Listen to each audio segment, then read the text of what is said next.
works perfect. So you can, write in that. Yes. And again, some water.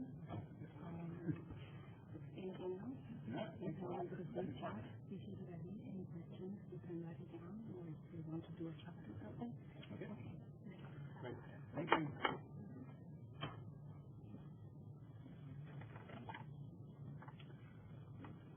All right, so it's 9 o'clock, so let's get started.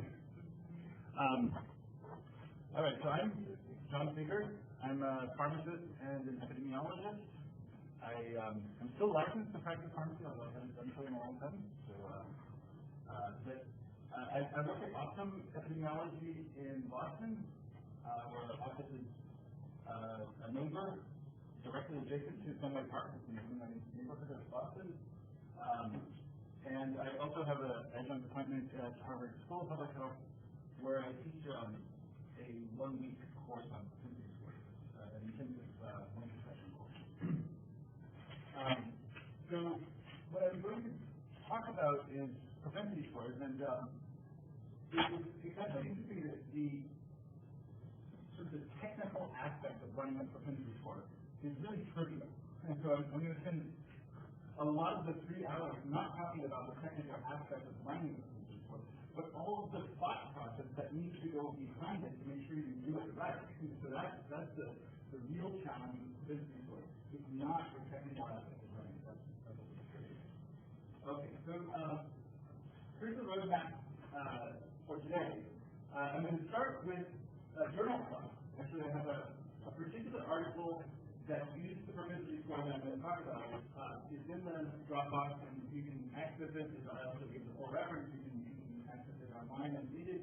And it helps illustrate some of the principles of propensity score analysis. And I'm going to use that as a warm-up to get started to talk about the case study. The case study is a study I did quite a few years ago, but it's the case study that leads to the data set that you'll have available to you, and you can take as needed for work if you want to explore on your own time. And some programs around it, so you can see what's involved in running propensity scores and different ways of using the propensity score. So one of the most important things in doing any research is starting with a good question. And forming the question, I think, is a common theme probably across some of these other presentations. And last year when I came to the CIMPOD, that was emphasized, that how important it is to start with a good question. And so this is the question I'm proposing, sort of a common question that might come up in observational research. Does treatment A lead to different outcomes than treatment B? That's the nature of the question. We're going to compare 2 treatments with respect to an outcome. There are different ways of doing questions, but this is the one I'm going to focus on. And that's specifying whether it's a beneficial outcome or an adverse outcome. That at this point is unknown and it's unimportant. It may lead to considerations down the line whether you choose an adverse outcome or a beneficial one. But for forming questions, that's not so important. So I would contend that it's awfully difficult to make a causal inference from a single case. We have patient number 1 took drug A and had outcome X. What we don't know is what that patient would have had as part of an outcome if they took treatment B. And so you have to, when you have a single patient and that patient has taken a drug and they had a good response to the drug, you say, well, let's not stop the drug. That's something that I've learned in primary school. There's not a reason to stop it, just keep using what works for you. And but if you really want to know if it's due to the drug or if it's just some other the natural course of the patient's disease or they just got better on their own, you won't know that just you would have to use a time machine, take the same patient back in time, give them a different treatment, and see what the outcomes of that. And you would have a pretty strong basis for making that difference that the treatment was responsible for the difference in outcome. So when we have lots of patients, though, we can get close to this ideal of random or the time machine, the counterfactual ideal. You can use random allocation. You create two groups of patients who receive treatment A and group who receive treatment B, and they are identical with respect to everything that you can measure or even things you can't measure, and you, as the investigator, would have control over by how many patients get randomized, over how well balanced those groups are. So if you randomize thousands of patients, almost certainly everything you measure, even everything you don't measure, is going to be balanced. This is an observational research conference, and though we're not talking about random allocation, we're talking about what are you going to do in a situation where you're encountering data that already exists, or you're going to start collecting data that doesn't yet exist for prospective studies, but you're not going to randomly allocate treatment in the people you observe. You're going to measure what they actually took. And in that setting, we're aware that there can be lots of differences between the patients who get treated A and people who get treated B, and removing those differences or addressing them some way is really important to making a causal inference. So we talked briefly about random allocation. Here's a bit more of a format breakdown of what random allocation does. The first point is what everybody sort of points to and says, why should we randomly allocate treatment? Again, well, you balance everything that we're going to be looking at in the two groups. A less commonly pointed to reason for doing random allocation is that it limits formal mean p-values. A lot of the statistical tests we use have been developed on the assumption that you start with randomly allocated groups or p-tests and so on. But beyond those two things, the balance of baseline characteristics and the formal mean of p-values, is that there's a number of other things that random allocation allows you to have that may not be immediately obvious. I want to point to a few of them. The first is that it makes the placebo group practical. In a lot of observational studies, people will say, oh, we'll create an observational analog of a placebo group. They will have a treated group and an untreated group. And I would say that in a lot of cases that's not a good thing to start with. That's a badly informed question to research. Now there are ways, not completely involved, there are ways to do what I'm going to talk about is this observational analog of a placebo group, and my statin and my other partners in the example, the statin is part of our roadmap, will actually have that. And I'll talk about how I made it what I think will be feasible. But in most cases, it's not going to be practical in observation.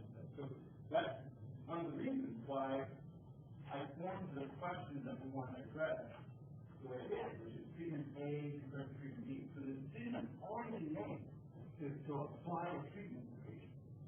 And then it's just a matter of which treatment.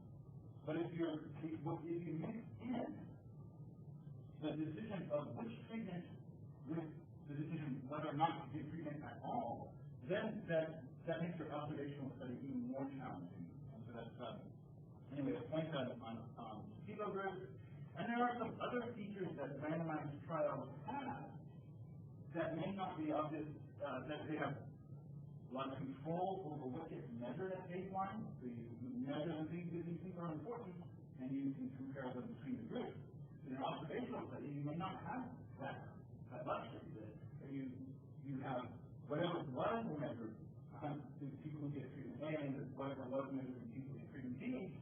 And so those baseline measures may not convince your readers or the users of your research expecting to achieve balance. And so that's one of the challenges of observational studies.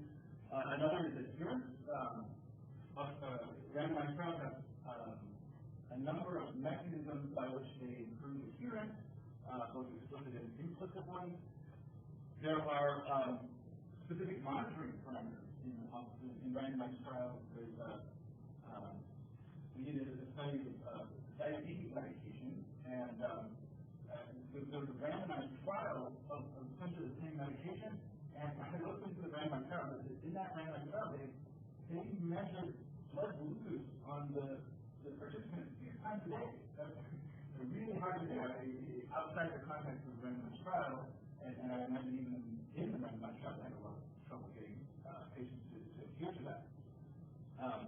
So monitoring parameters may differ, and then also when patients have outcomes, they have an adverse event or develop a particular clinical event, myocardial infarction or a stroke, there will be a whole sort of standardized approach to follow up with those outcomes that may not be present in an observational study. So these are challenges that go beyond the baseline randomization. And the propensity score is a tool that is just focused on that baseline randomization part. So you can do a great job on the propensity score. You match the cohorts just right using the propensity score, or you use it in a stratification or weighting approach. And it achieves balance and baseline characteristics. But some of these other things may not be the balance between your cohorts in an observational phase, and the propensity score does nothing to help you with that. So you have to also think of other reasons why, if you have the result, why it must be challenged, not just the baseline randomization. Some of the other things can also be applied. Okay. And so, yeah, we talked, this is, randomized trials are great. We have lots of assurance that you can draw causal inferences, but there are also these limitations of randomized trials, the external validity, you have different practice settings, patient selection, and so on. And they're cost prohibitive. That's another one that's up here, that's not here. And randomized trials may have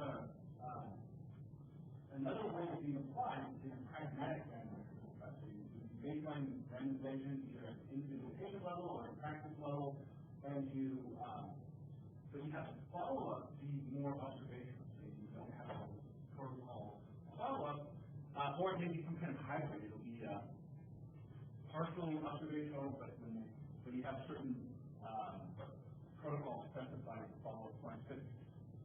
But these pragmatic randomized control trials are also cost and time and feasibility for some of them.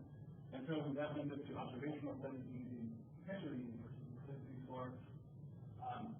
So the reasons for imbalance, I think it's worth talking about some of these.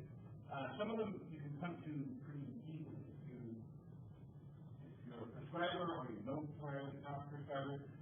They might really quickly point to here's a set of criteria that I use in choosing treatment A or treatment B for a particular patient. The indication of the treatment, or subtypes of the indication, maybe certain people respond better or not so well to that particular treatment. The severity of the patient's illness,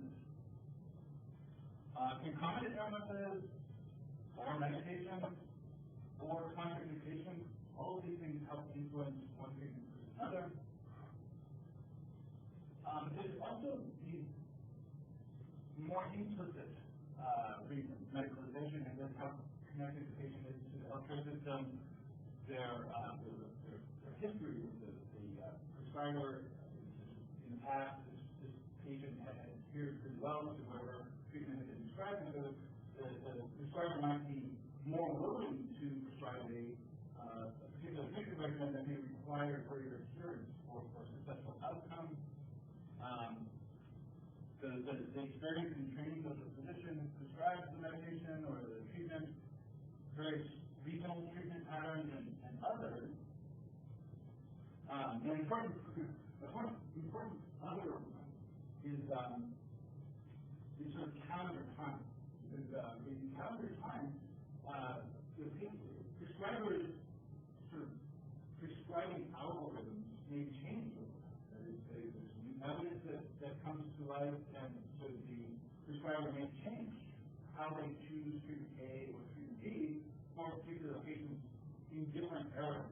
And that time scale may be years or decades, or it may be pretty rapid. Medical practice can change quite rapidly. New data, new adverse events become known, and that can change your practice pattern to choice of treatment A or treatment B. We had a sort of unique experience a few years ago when I was doing a study in a data set of almost 20,000 patients where one clinician had made the choice of treatment for all of those 20,000 patients, and it was something that clinician had collected data on 20,000 patients over quite a few years, 20 years or so. And so we talked to that one prescriber. What was going through his mind in making the selection of treatment A versus treatment B? And he was able to point to a list of characteristics and check them off. And I imagine these are more the explicit kinds of characteristics. But there may be some of the implicit ones that even in the context of that one prescriber for these 20,000 patients, maybe they realize some of these other things are going on, in particular the calendar time. We'll keep coming back to the calendar time issue. All right, so we've gone through a fair amount of work. Now I'm going to talk about what propensity score is. So a propensity score is a predicted probability of receiving treatment A versus treatment B. So it's your predicted probability of receiving a treatment, given your characteristics, everything that's known about the study, and there's a qualification around that that's not on here, which is everything that's known by the prescriber and used by the prescriber in making it. Anything else that's not, that the prescriber is not even aware of, that pushes gone into that prescribing decision, and so therefore what companies don't need to account for, unless it's something that was on that implicit area. So what are some of the thoughts about propensity score for consequences of this definition? It's a probability, it's a number, and so therefore it ranges between 0 and 1. It's bounded by 0 and 1. It's predicted, so you have to have some way of predicting it. It depends on what's known. You mentioned that already. And there's another piece that's not on the slide that I think is also really important. It's a relative probability. It's your predicted probability of receiving treatment A relative to having received treatment B. It's not an absolute probability, not your absolute probability of receiving treatment A. It's relative to the comparator, and it's only within the context of whatever data set we use to generate. It has very little transportability.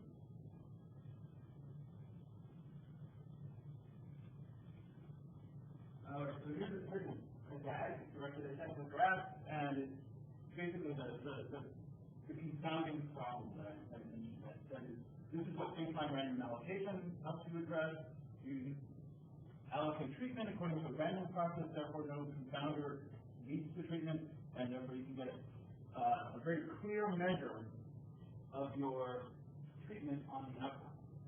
But in an observational setting, we have confounders, both known and unknown. This is a very simplified version of what the graph might look like. We have potentially hundreds of confounders, both measured and unmeasured, that could be there in this triangle. But if we block the association between the confounder and the treatment, we can get a very direct measure of treatment on outcome, and that's what we want, an unconfounded measure of treatment. So we use the propensity score. The rest is details about how to apply the propensity score. So that's the conceptual understanding of the propensity score. how do we achieve this, and what is the balancing score? The propensity score is a balancing score. Balancing score is a score that has the property you balance on that score, you balance on all the components of the score. And what does balance look like? Well, there's a number of balance metrics that can be used, and we'll talk about some of those balance metrics. There's one balance metric, which is just what is the characteristic of patients who get treatment A look like compared to patients who get treatment B. That's a sort of intuitive balance metric, is what anyone might point to, but there's ways to formalize that and quantify it. So we already talked about prediction probability between treatment A relative to treatment B. It's a two-stage process. It separates the estimation of the propensity score from the use of the propensity score. There's two steps in doing the propensity score analysis. And so there's a range of diagnostics for building a propensity score and balance metrics that I'm talking about. And then there's also these 5 different ways of using the propensity score: restriction, stratification, matching model, and weighting. And there are also extensions of the propensity score, some of which we're talking about in these other sessions: doubling robust, high-dimensional, time-varying, and when you have multiple treatment groups. So if you go beyond the treatment A versus treatment B, you go to a basket of treatment and say, which of this basket should you choose? That's a different causal question. And the propensity score can be applied to pressure questions. We'll talk about that a little bit more later. So when you run, you have a data set and you derive a propensity score for patients in the data set who get treatment relative to some other treatment. In this case, it's untreated patients that have this. It could be treatment A or treatment B, or in most cases it should be. You expect to see a distribution of the propensity score across the range between 0 and 1, and the distribution of the propensity score should be different for the treated group and the untreated group. Because the question is, what would happen if you build a propensity score and you end up with a distribution in the treated patients or patients who get treatment A that looks almost identical to those who get treatment B? What would that suggest? Yeah, that the groups to begin with are pretty well balanced on whatever you put into that propensity score, so that the propensity score is not discriminating very well between treatment A and treatment B. Maybe that's a real situation where these two treatments have almost identical ways of being used. There's very little reason to select treatment A versus treatment B in a particular patient. I had a situation sort of like this a few years ago when I did a study of comparing the two new flu medications, comparing who got Tamiflu and who got Melinda. And that was a study that we did, and we ended up with a propensity score that had largely overlapping distributions to begin with. But logically, because that was okay, we probably were not forgetting important variables from our propensity score. We were simply reflecting the actual use of these two medications. There was very little reason to select one versus another.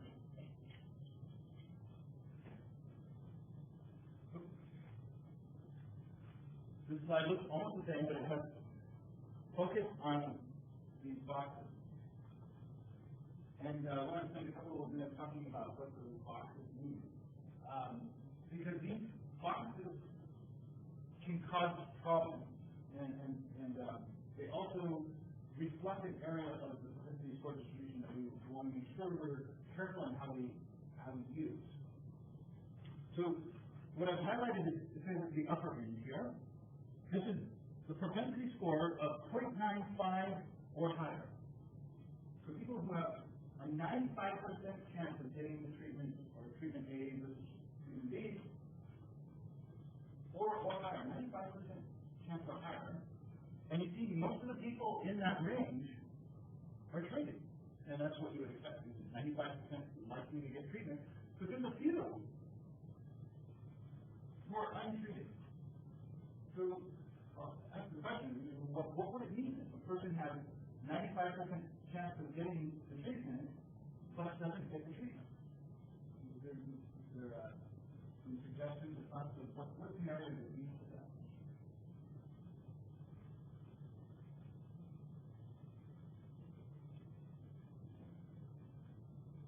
So what if the patient had a contraindication? And there's another point, the contraindication was not part of your propensity. So if you had that contraindication in your propensity score, you would have not given that patient such a high propensity score. So if you have the patient actually has a contraindication, you haven't modeled that contraindication, that patient may end up with a 95% probability of getting the treatment, but they actually don't get it because the prescribing clinician is aware of the contraindication and didn't get it.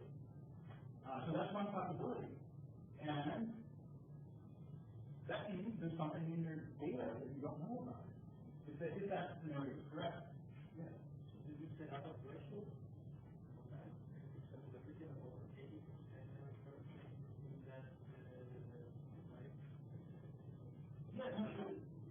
The question is there a threshold for this sort of thinking? And I'd say probably not a threshold. This is arbitrary. The placement at 95% or higher, you could set it at 80% and say, anyone above 80% probability, I want to be careful when I see that they don't get the treatment that this propensity score is predicting. And that's totally arbitrary because what these figures are, the curves that I've drawn on this graph, are just made up data. They are hypothetical distributions. I made up the data that went into them. Each drug pair that you're comparing to, A versus treatment B, or each drug that's treated or untreated, will have its own sort of distribution of the curve. And if you were looking to draw some kind of threshold, I think you would first need to run the propensity score and see what the distribution was, and then you can set some threshold. So you can start by saying, let's arbitrarily choose the top 5% of the distribution, whatever the distribution is. And the distribution may sort of stop at 0.6 or 0.7, and it will be top 5% of 0.6 or 0.7. But yes, there's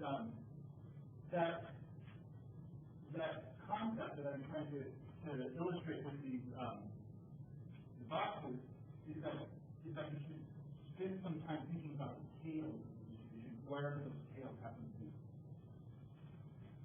Okay? But you expect it is well balanced of the team to expect the propensity score will be 50% or 50-50, so you need to choose a very symmetric distribution. But if you have a propensity score, maybe way more than something. So how much? So if the propensity score is survival very big, very small, in your case, 2 hours. That means something wrong with those things. Yeah.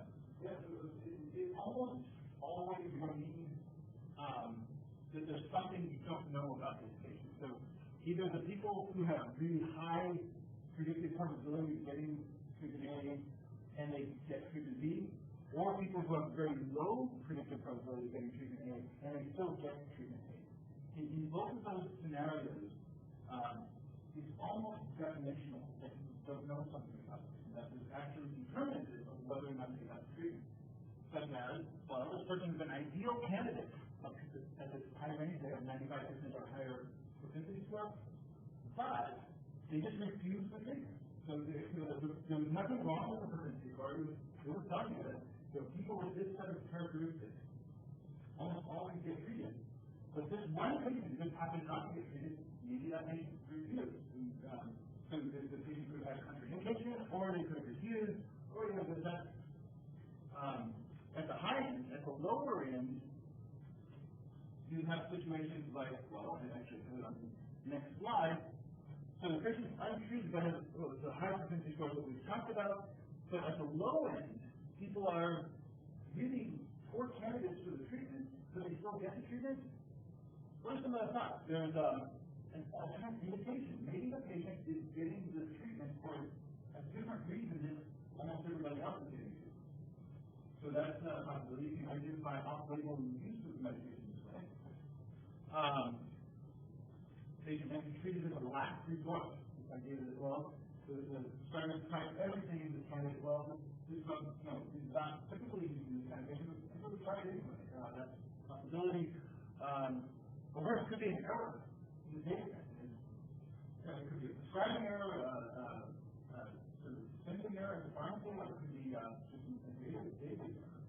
It shouldn't be ratio of flags only just about the expected number of the distribution of the assuming. I mean, some people are going to be on the extremes based on times that you are always, right? It's always somebody. So it shouldn't be that the last line if you have more than the expected number of people that people put out there. I mean, I'm not sure what was it. so over the, if you're taking the 95, or let's say 96%, if this was normal, then you expect, I don't know, 0.033 people over 1,000 that will get it. Yeah, the point well taken is, so I would say it's almost by definition there's something you don't know about these people, but it's not strictly by definition. The counterexample is that just by the natural variation across people, there will be some variability, and when you get to the extreme, you will see people, your model is correct, and they get treated against what you would expect. And that's the real world data. That's life. And yeah, that sort of thing will happen. So I was trying to make the point that there's a large probability of error of things you don't know or errors, but there are a few of them that will be correct. And we don't know the ratio of errors to correct or unknown characteristics to correct. But in the middle part, where people are repeating in sort of much more in expected ways, then I would argue that the error component is much smaller. Okay. So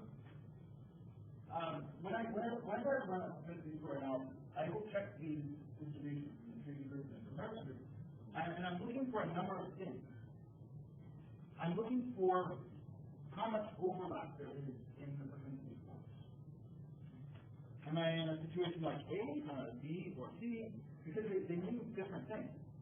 A, when you have a situation like A, that will mean that the patient characteristics are so strongly associated with getting treatment A and treatment B, there's very few patients sort of in that overlap area.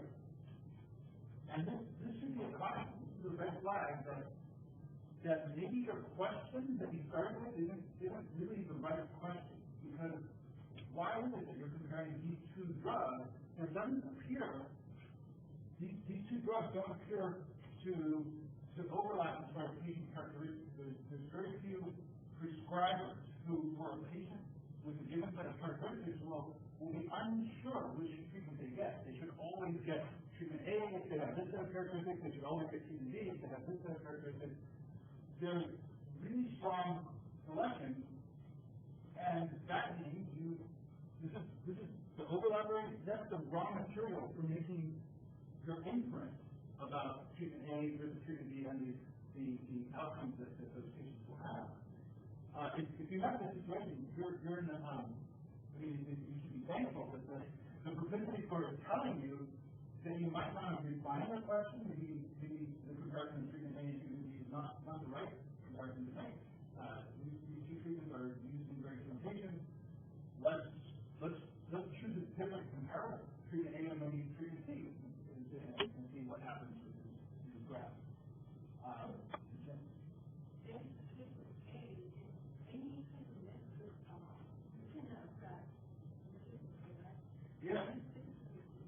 So if you have a situation like A, it's not a problem with the propensity score. You should actually be thankful the propensity score is pointing out to you as that is not overlapping. Yet any analysis method that you use will basically be extrapolating from the small area of overlap to the areas that you have applications and without overlap. And so your inference from any method even propensity score or the other methods that we talked about here, or even the traditional methods of modeling or they'll have a problem. This is a fundamental problem with data, not a problem with propensity score, not a problem with matching modeling, however you want to do this. And I'm suggesting one of the reasons for treatment A would be that you ask the wrong question. But it's not only there are other reasons why you might end up with situation A, and you ask the right question, and A up front shows up, that might mean there's a problem with your propensity score.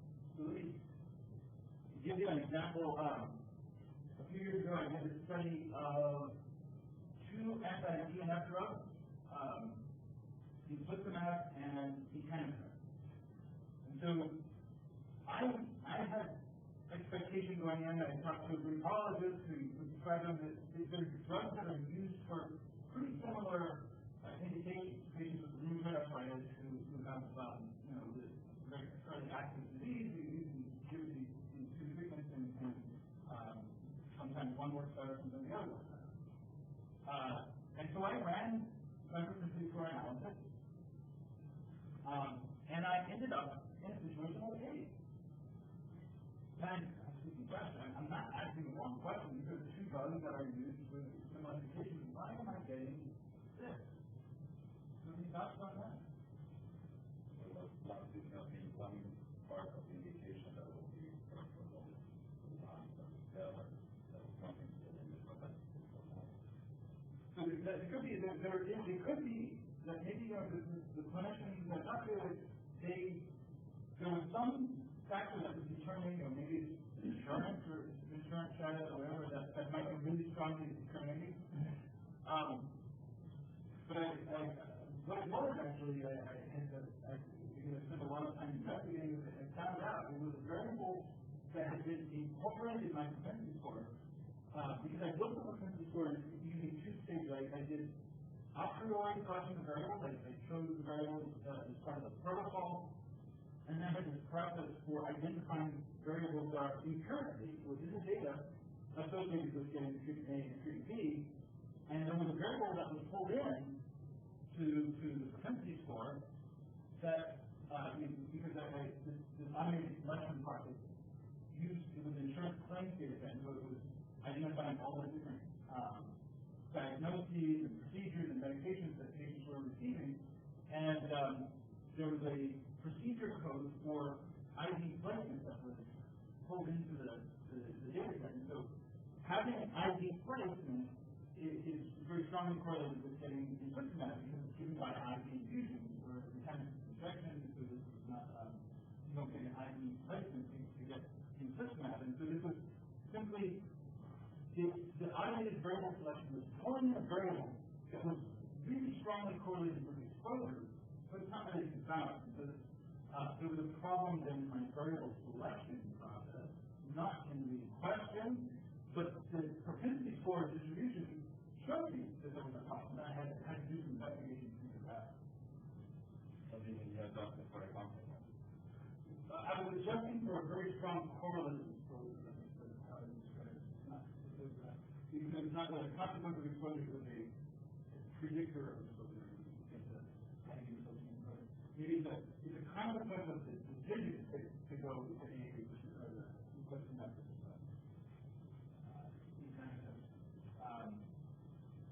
And there could be other examples of such things. I mean, there could be sometimes you might get a pre-medication, and so if you're treated with one treatment, you might get a pre-medication to address nausea or something associated with that treatment. If you include that as in your propensity score, that will increase the discrimination but it's not really confounded. So those variables should be used in the testing model. Well, so those variables, I would argue, should be dropped. So that's what I excluded, once I discovered that the IOD placement was in there, I said that's not the same variable we want. Let's exclude it from our propensity score. And you know, the same thing can happen with, you put in effect, these would be sort of like instrumental variables. They're instruments of exposure, and so they're and there are other kinds of instruments of exposure, things like calendar time, preference, geography, and so you have to be careful whenever you work with those variables, because then you can be, those variables can be strongly predictive of exposure, but not really strong you typically want to exclude instruments because of this feature. They'll lead to very little overlap, and this will harm your inference. And you don't gain anything by putting that instrument into the propensity score. You actually hurt the analysis.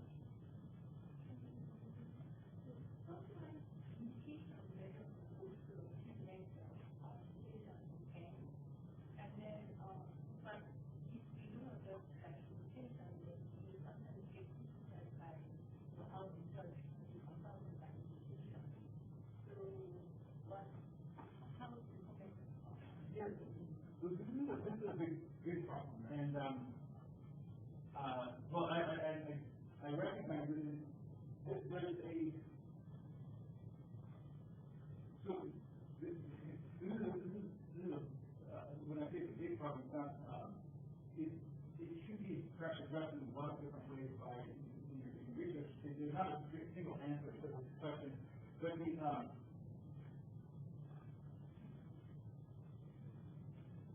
one of the points I mean, why would you be comparing across indications, right? So if you're comparing treatment A to treatment B, in the example I was giving with etanercept and infliximab, you know, both those patients have rheumatoid arthritis. So it might be reasonable to put rheumatoid arthritis into your propensity score, or make it an inclusion criterion. Everybody you study has rheumatoid arthritis. That way, you'll remove some of the other maybe one of the drugs is used more in psoriatic arthritis or actually psoriasis, or so there may be some other indications. So that's one. Actually, it's a good thing to use. Not putting your propensity score. Make it a criterion to be in your study. The patients have to have the indication for both A and B. But if you're dealing with two drugs, treatment A and treatment B, or two different drugs that are used for very different indications, that's what I think is a valid criticism. Why are you comparing drugs that are used for different indications? That's a reasonable criticism. So then you have to really think about why it is. Maybe, you know, what kind of inference are you going to be able to draw when you have comparing diabetes drugs to a drug from rheumatoid arthritis? These little overlaps there. So those are some general considerations, but it's a broad question, and I think the answer will sort of depend on the specifics of the situation. In some cases, it will mean putting the indication into the propensity score. Other cases, it may mean making an exclusion criteria for your studies, not having that indication to be included. Okay. So there's a range of reasons for using the propensity score. They're on here in the presentation. You can read them as you're led over the first one I want to point out is this is actually the only sort of real sort of sound methodologically that is that when you have a very rare outcome and you have a lot of potential confounders, the propensity score has a real advantage. This is where I'm going to the propensity score. And that's also a pretty common situation in pharmacology. So you're studying adverse effects of drugs, there may be those adverse effects may occur 1 in 1,000 or 1 in 10,000. And you would have a really hard time building an outcome model of the direct adverse event, but you can build a pretty rich model of exposure, who gets treatment A, who gets treatment B, and you can model that part really well using propensity score, and then have basically no adjustment needed for the outcome is verified. So that's where there's a real advantage. The others are really sort of, and I think partial advantages. We've talked about some of these that, one of them is that it separates the treatment decision from the outcome and correlates with the outcome. And so you think about most people who talk to clinicians or who are clinicians, who work with clinicians, the clinicians have a really intuitive grasp of who gets treatment A, who gets treatment B, and so you can build a propensity score that makes a lot of sense clinically, very rich, and then you can go to use it. Whereas in an outcome model, you may not have that thinking about what are the indications for use. The other is this explicit modeling of the area of common support. That's what the area of overlap in the propensity score is, the common support of the data, and it's one of the advantages of propensity score. It shows you where your inference is coming from. And a lot of these others are just sort of nice things. These straightforward analyses have intuitive appeal. It can be robust to minimum specification. It's a natural scale for assessing heterogeneity of effects. It's the strength of indication, if you will. You can do it for prospective research. You can match your cohorts at one point in time and look for outcomes later. You don't have to have the outcomes to model it. And it leads to some straightforward ways of doing sensitivity analysis for unmeasured consent. We'll talk about that later. Such as sample data collection and propensity score calibration. All right, so this is the paper I want to talk through. It's from 2012, New England Journal of Medicine, comparative mechanisms of revascularization strategy. And the revascularization strategy that we're going to be talking about are percutaneous coronary inhibition. So that's dragging a catheter up your femoral artery into the aorta and finding when it branches off the aorta into the coronary artery to find a blockage and make it stent, balloons, places, and stents that get placed relative to coronary artery bypass grafting. So that's a major surgery. You have a sternotomy and you open the chest and you go in, stop the heart, bypass the coronary artery, usually with a baby graft, and then you close it back up and you retract the heart. It's fairly involved. It's a major surgical procedure. And there's a question. If a patient has a blocked coronary artery, partially blocked coronary artery, that would be the indication for one of these two procedures. Which of these two procedures leads to better outcomes? And the outcome in this outcome is mortality, survival, a minus mortality. It was unknown. There's not a direct comparison of these treatments. And so, let's use observational data to help answer this question. Which is better? Which of these treatments is better? And here's their flow chart for this. So it starts with CMS claims data. So Medicare pays for services in patients over 65, and and some patients under 65, but they also exclude anyone under age 65. But the other aspect is there's a lot of patient-specific variables that are involved in choosing one of these treatments that aren't necessarily part of the CMS claims database. So to make this study feasible, they had to link the CMS claims database to two patient registries. One patient registry is the American College of Cardiology Foundation. This is a cardiologists who do the PCI procedures have this database, a number of facilities where these procedures are done introduced to this database.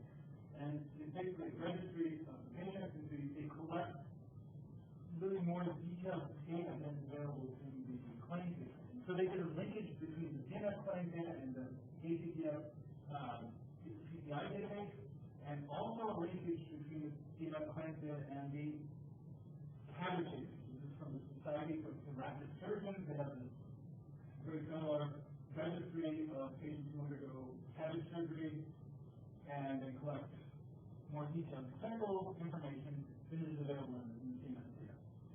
So that's their source data. The CMS data linked to these two registries. The PCI population, 103,000. The CABG population, 86,000. Okay, so the source data, here's the table 1. So they characterize the patients we've got CABG, 86,000, PCI, 103,000. And I like to think of propensity score analysis as exercise in pattern recognition.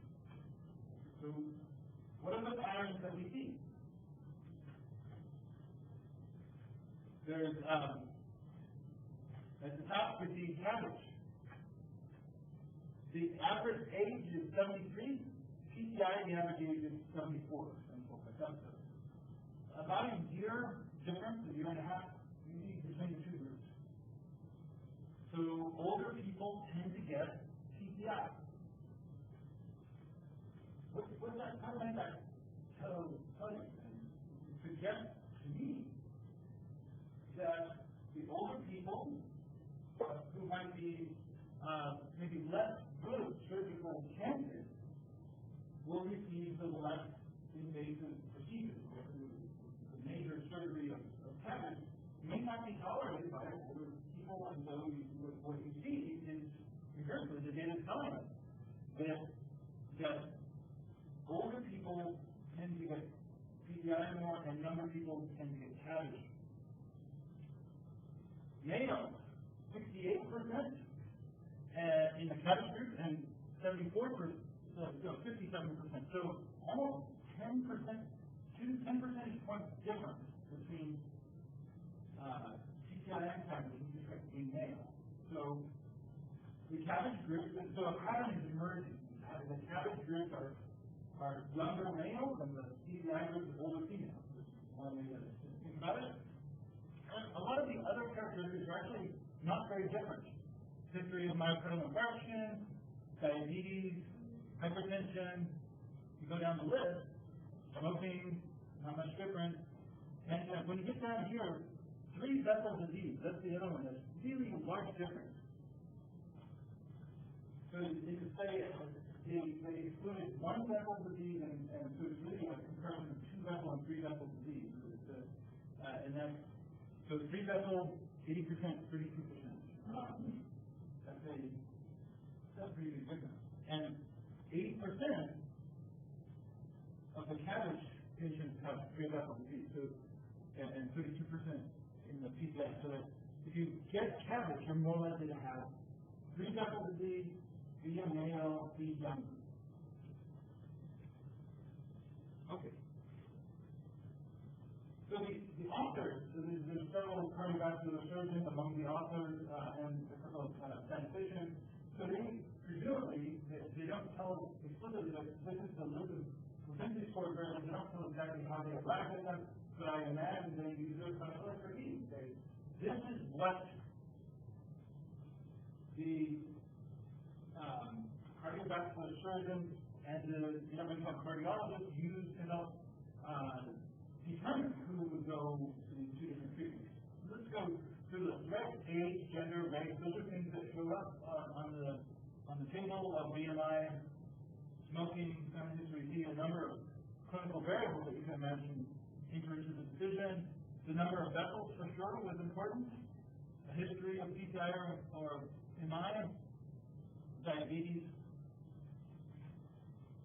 All right, so they put in all these and they build a propensity score. And the propensity score is predicting who gets CABG. So higher with cabbage, and sure enough, the average score was 71%, and the PCI 20%. This big difference, and indeed, their distribution of propensity scores is pretty extreme. Look at this. They have propensity score ranging from 0 to 1, and you have a distribution. The orange over here is cabbage, the green over here is PCI, and the orange though goes from like 0.02 to 0.98. So it's almost the entire range. There's some cabbage representation, and similarly for the PCI goes 0.96 down to 0. So that there's almost the entire range represented for the PCI group, and you see there's overlap. The overlap portion is also across almost the entire range. But there's a big distribution of cabbage recipients who have high propensity scores and a big distribution of PCI recipients who have low propensity. This is a fairly typical kind of distribution on two treatments that have pretty strong reasons for selecting one versus the other. And this is what the median values for the two groups. Really large difference. Okay, and so that was before they do anything with the data. Then what they did, these next set of columns, they used inverse probability weighting. So there's one of the other sessions, one of my students was teaching a course on inverse probability weighting. And that's what they used in this study, was inverse probability weighting, so that they will re-weight the PCI group and the cabbage group using the propensity score, and that re-weighting process in effect creates two groups that are essentially identical with respect to other characteristics. And then what they do is they show you how similar the groups are. They're almost identical. I mean, this looks probably better than you would expect if you randomly allocate patients to the two groups, because this is achieved through construction. They constructed groups that are essentially identical, not by matching, but by re-weighting. They have one variable with a p-value of 0.04. So this one variable, they're saying, it's significantly different. But look at this variable. It's 3 vector disease, 53.2%, 53.8%, and it gives you a p-value of 0.04. So what does that say? Well, that's a tiny difference. You hardly recognize that difference if you're looking at in a table 1 randomized trial. So it's a difference that's probably not important for confounding reasons, right? You almost certainly won't get confounding from that. But the p-value will tell you that's significant. So this is point number 1 about balance measures. The p-value is not a very good balance measure when you're looking at these kind of cases. It may show you significantly different, but as far as importance as confounding, it's not important. It's going to count it. All right, so you see the others. And their outcomes is mortality, they just use the CMS data to get mortality in the outcomes.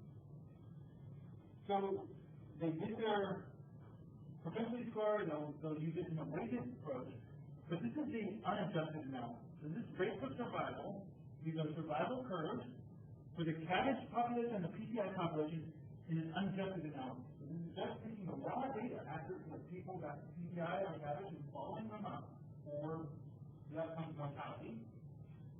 And you see the survival curves. So this is one of the advantages of just understanding the data, and you can say, I'm going to follow the groups before I do any adjustments. I know these groups may be very different.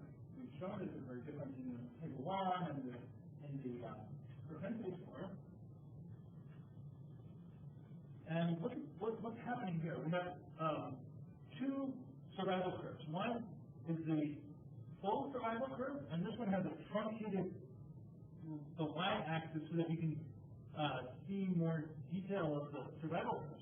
But what happens is cabbage, the red line, very quickly goes down. So you survive less with cabbage in the short term.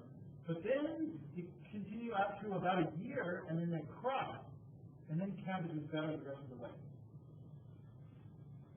And so, yeah, and then they have 30-day mortality, because the percent of patients who die within 30 days is 2% in the cabbage group, 1.2% in the PPI group. So that gives you a relative risk of 1.72 at 30 days. Then at 1 year, the mortality is almost the same, 6% and 6.36%. And then at 2, 3, and 4, it's all better for cabbage.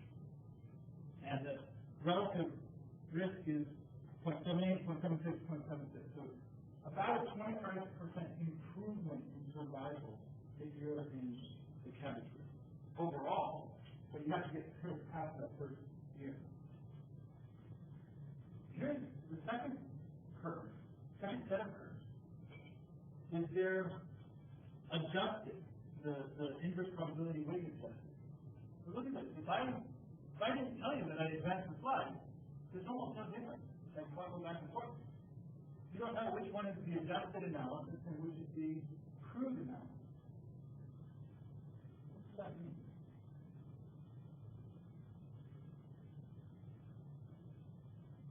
They accounted for the propensity, all those variables that were part of the propensity score, they accounted for them in this analysis, but the results look the same as the unadjusted analysis. And the relative risk factors, look at this, 1.72 within 30 days, and adjusted 1.72, and then 0.95, 0.94, 0.78, 0.79. So these numbers are all almost identical.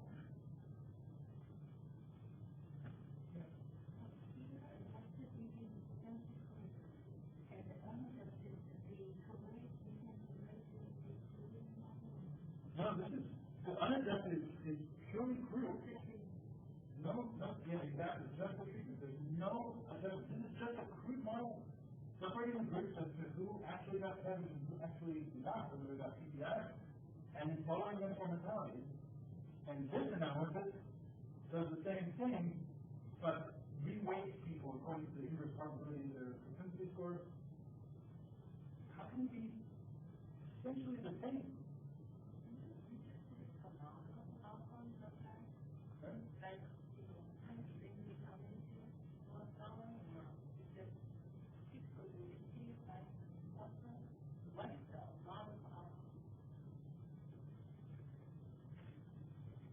I actually don't know, but it almost doesn't matter because this is the relative risk.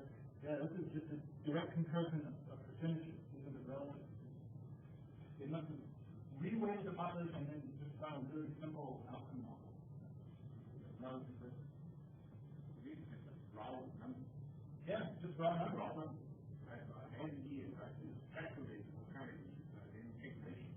Yeah. Almost non-model. Yeah, without doing any depression, logistics, depression, logistics, all that. And really after the adjustment, here after the adjustment, here to the outcome. Yeah. And what do you see? You see essentially the same result as in the unadjusted. And waiting, saving distribution. Yeah, waiting. The weighting effect has no effect on mortality. And remember, the weighting is based on a propensity score that has all of these variables in it. All of these variables went into that propensity score. We did a model, we ran without a propensity score, and then we reweighted our population using the inverse probability of the propensity score, and that gives you essentially the same result. Yeah, that's the key point. This collection of variables has no effect on the outcome of mortality. And now you see some things that, well, age is it. Age clearly has some effect on mortality, but age goes one way and maybe some other variables go another way. The propensity score is the summary of all these variables, and that's what looking at these results is telling us that collection of propensity score variables has no effect on mortality. And it's almost no effect, and it's kind of subtle, but this is a really shocking point. Right? We were able to create a potential data. I wasn't involved in study, but the authors were able to create a propensity score that was really strongly discriminating who got PPI and who got cabbage. And that collection, though, of variables collectively did not affect who got treatment. I mean, who got mortality. So, one of the things that this is actually, to me, suggests this is a strong analysis, right? You can believe the crude analysis, or you can believe the analysis accounting for all those variables that the rapid surgeon thought was important. And it doesn't matter which one you believe, the results are about the same. Because if you expect to live a year or less, it's a PPI. If you expect to live beyond a year, use cabbage. So that seems to be the suggestion here. Alright, so the propensity score, is presumably well developed, and it includes a lot of interesting variables, only obtainable from the fact that they use this linked data set between claims and the registries. But I note their propensity score models do not include calendar time. And to me, this is a flaw. This is a problem. But we'll see, maybe it's not such a big problem. But it probably should have been accounted for somehow.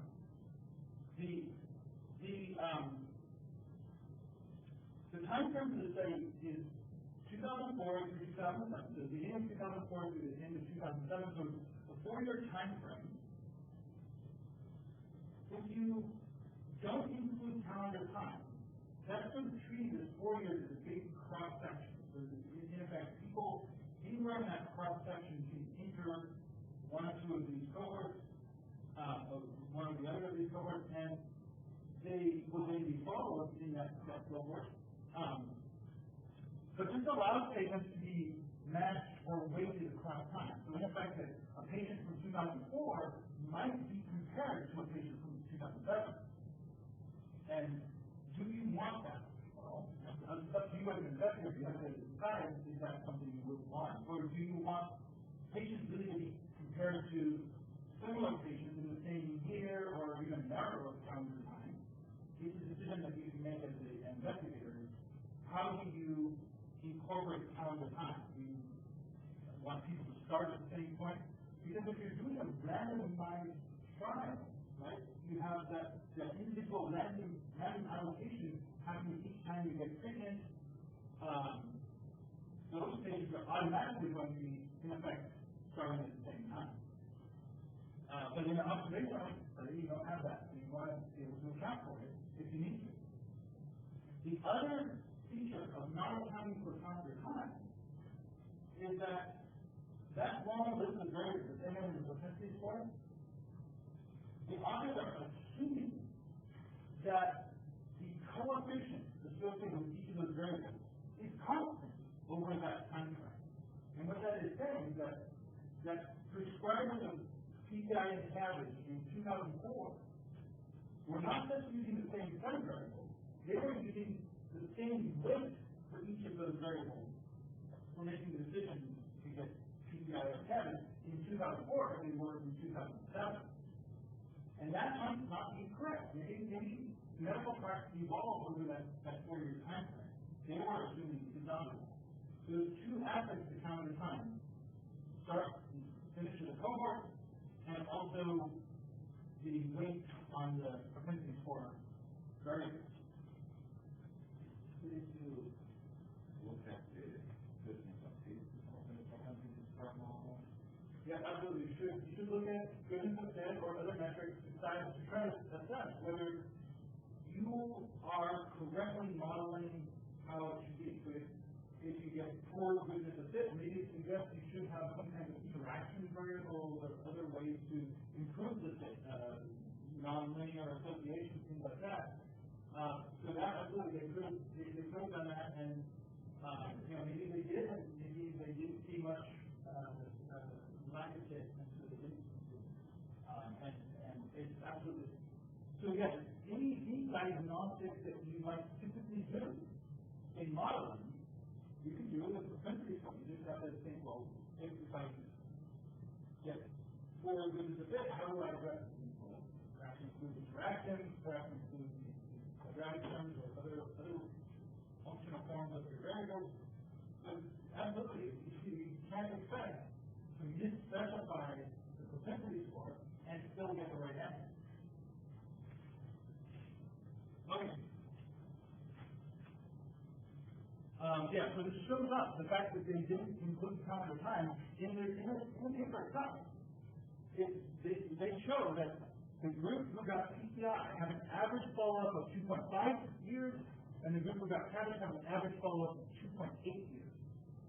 So that means the CABG patients are coming from the earlier part of the time frame, and the PCI patients are coming from the later part by a little bit, by a third of a year, 0.3 years, so 3.6 months.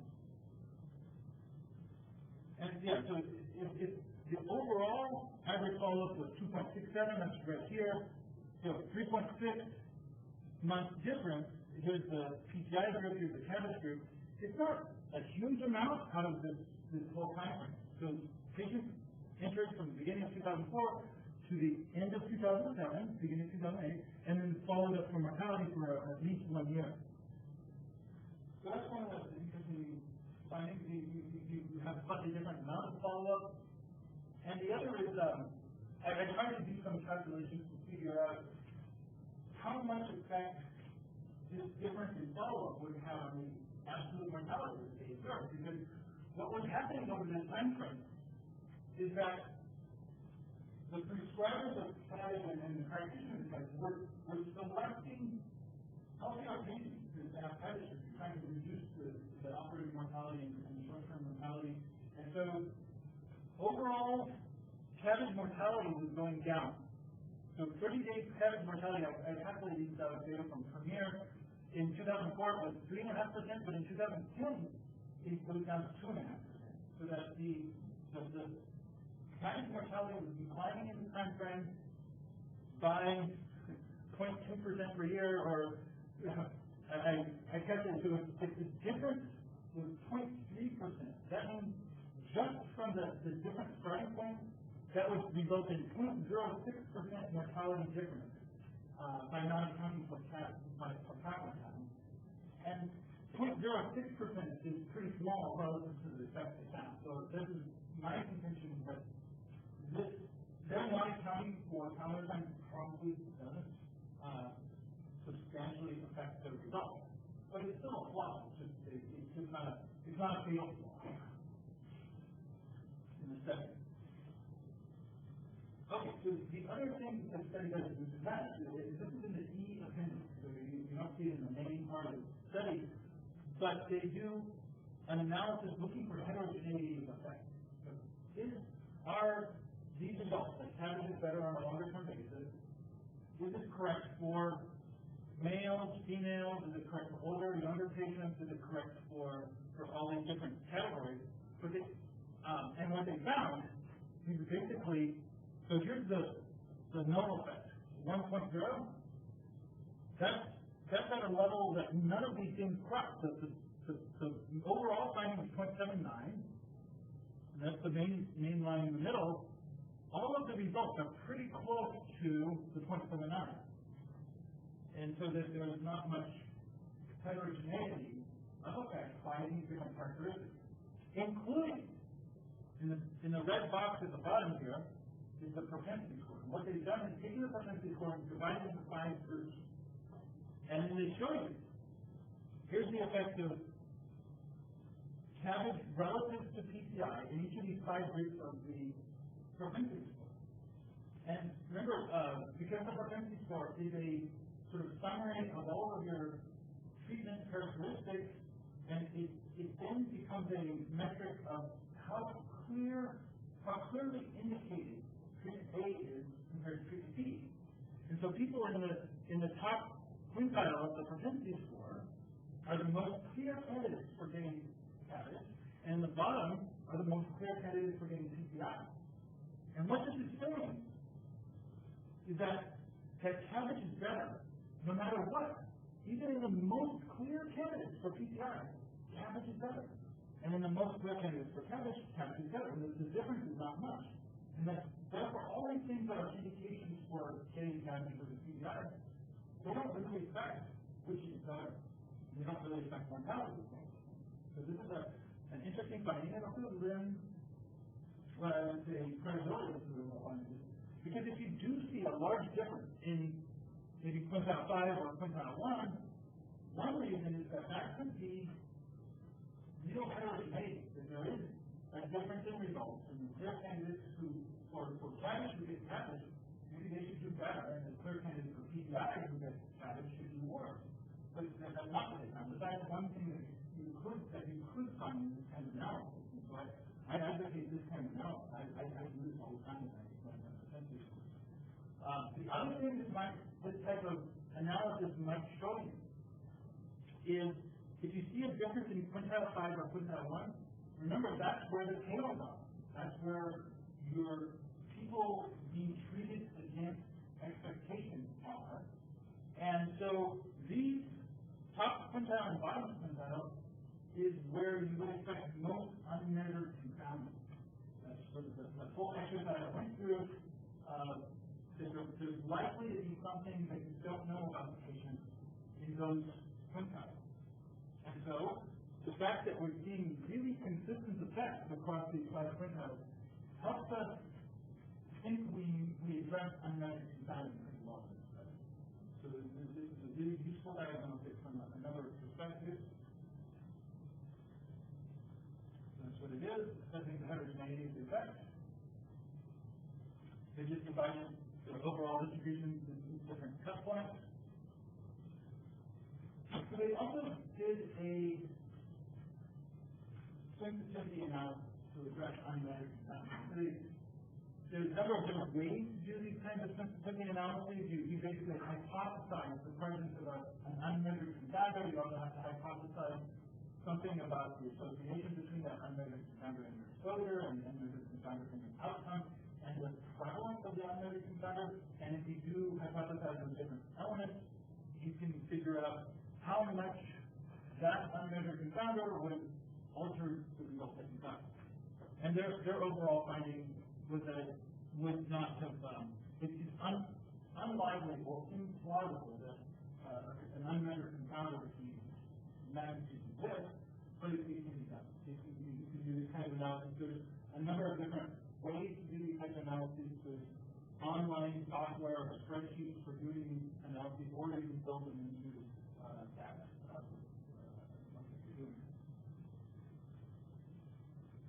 Okay. So, after you build your propensity score, you go to use it. You can use restriction, stratification, matching, modeling, or weighting. Restriction means finding some range of the propensity score that you're going to use in your analysis, and then basically removing the parts that you're not going to use. So you can trim. One way of trimming is just to solve the table. You cut at some point off of your propensity score distribution on the high end and some point at the low end, and you can sometimes do what's called asymmetric trimming. You trim differently for the treated group as you do the untreated group, and so there's some rules for asymmetrical trimming, and that's figured by Phil Strimmer and colleagues for how to do asymmetrical trimming. And so that's the restriction, and sometimes trimming works really well with stratification, because if you stratify, you divide your propensity score distribution into, say, 5 groups, and then you do the analysis within each group, within the bottom quintiles, and the middle quintiles, and the top quintiles. And what will happen when you stratify 5 groups, or you can do more groups, 10 groups if you have enough data, there's very little difference in the propensity score within a quintile. We know there's a big difference in propensity score for PCI and cabbage across all of the data, but if you restrict your analysis to one quintile, there's not much difference in the propensity score. So there's not much confounding within the quintile, and there's not much confounding in the next quintile, and so on. And then you get each of the quintile-specific results, and then you pool the results if there's not heterogeneity. That's what you do with the stratification. But you can combine stratification with trimming. So you say, well, let's trim off the bottom 5% or whatever, and the top 5%, and then recalculate our quintiles and use it to the stratifying analysis. So, matching actually helps by removing your quintiles, so that removing your tails of the distribution, because you will not find very many matches down here and not find very many up there. And in fact, the very tails that are completely non-overlapping, those will drop out when you do matching. So matching automatically includes trimming.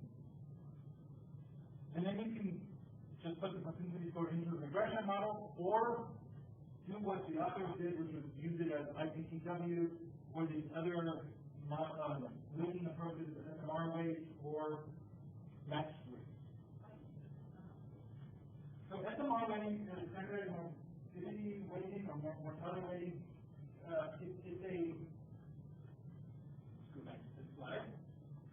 So in inverse probability of treatment weighting, you re-weight all of your treated patients by 1 over their propensity score, and all of your untreated patients by 1 over 1 minus the propensity score. The SMR weight, you give all of the treated patients a weight of 1. So you just keep the weight, the distribution of 1 for the treated patients, and then you give the propensity odds for the untreated patients. And so you re-weight, in effect, it re-weights the untreated patients to have the same distribution of propensity score as the treated patients. It re-weights that group. It looks like the treated patients. And that removes confounding, but it gives you a slightly different distribution. So your focus is on the treated group in the SMR rate. Your focus is on the overall population in the IPTW. And there's a third re-weighting approach called match weight. If you do match weight, that re-weights the whole population to the overlap. It re-weights the whole population to the little mountain in sort of the middle. And you might, this is the causal inference conference, those are 3 different causal questions. And let's think about what the causal questions are. If you do IPT weighting, that's the causal question is, what happens if you treat everybody with cabbage compared to treating everybody with PCI? So taking the entire population and giving them cabbage, take the entire population and give them PCI, and then contrast those 2 groups. That's the average treatment effect. Yeah. Average treatment effect. Whereas the SMR rate is taking the people who get cabbage and then comparing the people who get cabbage to what would be the same people who got PCI. And that's the average treatment effect on the treat. ACT. And then, yeah, question? So is this swimming or in the dollar and taking how would you know when to go back and say, well, this is not applied to people who are that we may not have that problem. But by swimming, you are just removing some group of people. Yeah, absolutely. And there's a couple of ways that you could approach it. So One is just describe who are the people you trim, and people who to the propensity score by itself doesn't really have meaning. It's relative value, and it's a summary relative value. And so a good approach would be to say, well, okay, we trim people whose propensity score was above 0.5, and those people have these characteristics. They're male, they have they're below age 40, they have whatever the characteristics of people with 95% or higher propensity score. So I think that the point is well taken that doing the training of your population and changes the inference that you're going to get. So it's not about how much of it will try. Right, clinical trials also have lots of inclusion and exclusion criteria. They put on the trial, you're changing, like trimming, you're changing the inclusion and exclusion criteria of your hypothetical trial. Absolutely. And you want to be really clear about what you've done and say, because clinical trials also do lots of exclusion, and they're very explicit what those exclusions are, because that's one of the big reasons for differences between the results between two different randomized controlled trials would be the population studies. So you want to examine very carefully the inclusion and exclusion of those trials that you're going to compare. If they're studying different populations, of course they might take different ones. So that, be really explicit about their population, because that's one of the reasons for differences. So these are the different approaches. They also in their appendix, so this is sort of the last point about this paper, is they show you what they did for the matched analysis. So they did their crude analysis, they did the weighted analysis, and then they also did a matched analysis. And so they did the matching, and they got 43,000 cabbage patients, 43,000 PCIs, with one-to-one matching PCI and cabbage. And you can see the characteristics are really well balanced. That's what matching should do. There are a slightly different characteristic of patients, but they are very well balanced between the PCI group and the cabbage group. And they plotted the same line of survival for each of their approach. They used PCI, they did a model-based approach, IPW approach, augmented IPW, which they call a double robust approach. They did a matched analysis. Different color lines, but look at this. All of the ways of using the propensity score that they applied gave essentially the same result. And so that adds robustness to their analysis. That means it didn't matter which approach they used, which population this is within. And we've already sort of seen that, right? If you look at that heterogeneity graph, that forest plot of all the results, the results were basically the same in every subgroup that they look at within some sampling variability. And that shows up here. That these different analysis methods with the propensity score, matching, which basically cuts out people with non-overlapping questions, it didn't matter. You get the same result with matching as you do with weighting or the crude analysis. And so that lends strength. And so this is a sort of a suggestion that when you do a propensity score analysis, do the analysis a couple of different ways. But there's a caution when you do that. If you don't choose the result that you like the best and then report that, you should report all of them. You may not have the space, you just put it into the E appendix. But if you see a difference in results, a substantial difference.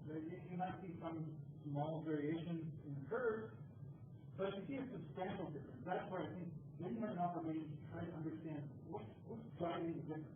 Is it a different population that's driving the difference? Is it the IPW versus the SMR weight that leads to an average treatment effect or the average treatment effect in treated, and you think just a different result from that different population, or is it the trimming or the matching that's cutting off some of your population giving you a different result? Those will help understand something about the inference you're trying to make.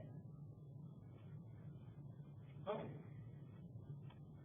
So then there's also an editorial to this paper where the author pointed to other things that might be unrelated sounding but that aren't accounted for. patient preference. We talked about that there could be feasibility of doing the procedure, the burden of atherosclerosis. All right, so this is my summary for the journal club. So the first thing is, start with the well-formed question. So I argue that the journal club is about a really well-formed question. These are people who have a common indication, two different procedures, and we're just comparing those two procedures. But the propensity score is not a single method. It's this whole suite of methods. It's just a propensity score itself is a single item within that suite. So you can estimate the propensity score in different ways. You can use it in different ways. And because it has all this flexibility in both how you estimate and how you use it, you have to be careful using it. And the different ways of using it may lead to different results. In this particular example, the different ways of using it all lead to the same result, which is nice. So the suggestion is to try to conduct the propensity score analysis in different ways, because that in effect is kind of a sensitivity analysis. You're changing the population slightly with some of the different methods of using it. You're answering slightly different causal questions, and that can illustrate something about the assumptions underlying your method and how your data source either meets or doesn't those various assumptions. The propensity score, though, is not the panacea. It doesn't solve every problem, right? Unmeasured covariates may still not be valid, so conduct sensitivity analyses or seek enriched data, right? Where if your data set doesn't have whatever variable is hypothesized, in the extreme, such as this example, they started by doing major linking because they knew it was not going to work to adjust the CMS data.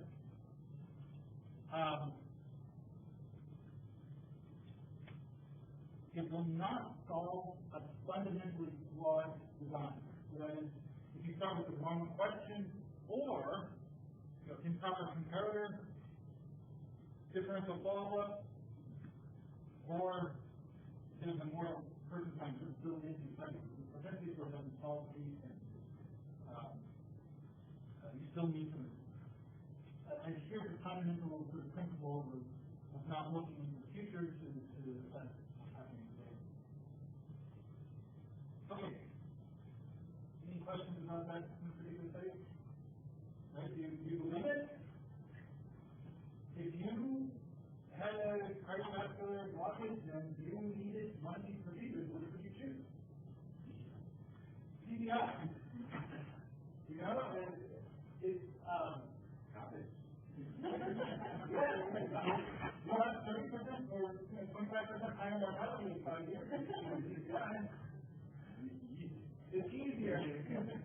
It's a much less major surgery. But yeah, well, because it's much less major, that's an important point that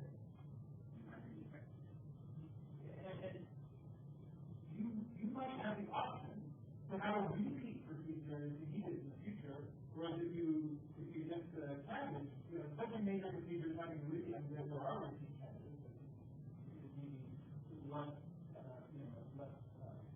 possible to repeat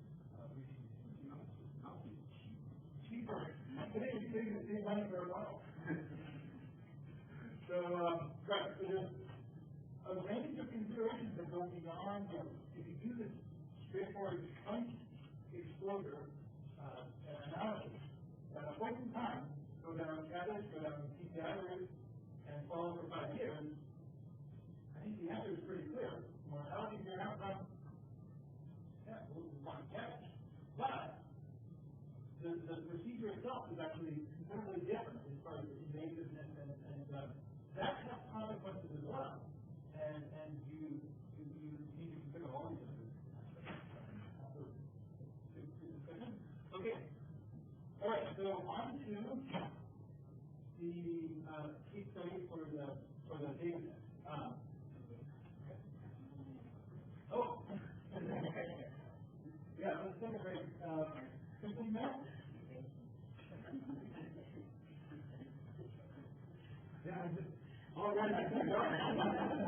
have also from the GCI, it's not unlikely that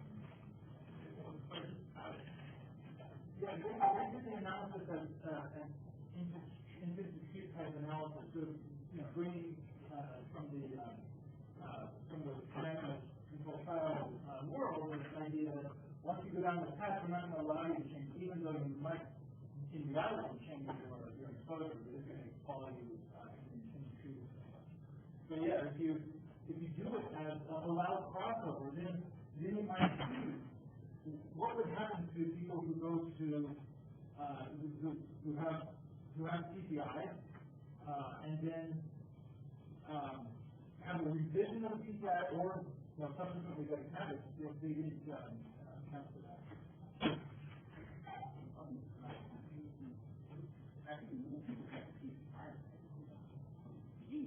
Yeah, well, currently, or at the end of the study, there were more people getting PCI. The overall numbers are more for PCI.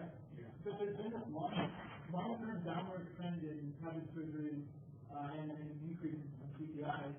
And another feature is that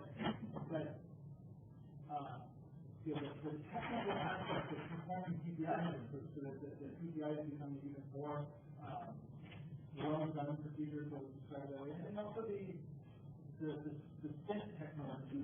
So anyway, when I look at my friends, they go to CPI, and they eat it. And that's also divided much better. How did they distinguish between CCI diagnostic versus CCI? Sometimes they go in and they find something and they will put the stent without the original intention of that. Well, that's an interesting point. Yeah, so that you just go to see, do you have and then they're in and like, all right, look at the stent. Yeah. But that's different than if they will design originally. The language of the disease is very different. Yeah, so I'm not sure. I'd have to reread to see what they did with that. Where there might be a clue. It's a interesting. Well, so what I'm thinking all around break is I could. Let me say this. Yeah, that's a little problem. The distribution are so different, but they still don't affect. To me, this is its own kind of. Usually they're kind of slowly. This is why it's different. Very different. So it looks so different. Yeah, what I was thinking is down here, the people who have essentially 0% probability of getting, it was actually zero. There was nobody who had this pattern of characteristics who got cancer.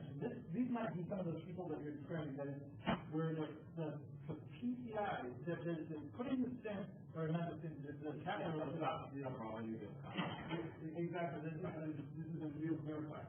And maybe some of these people are ones where they went to the cabin suite right after the yeah.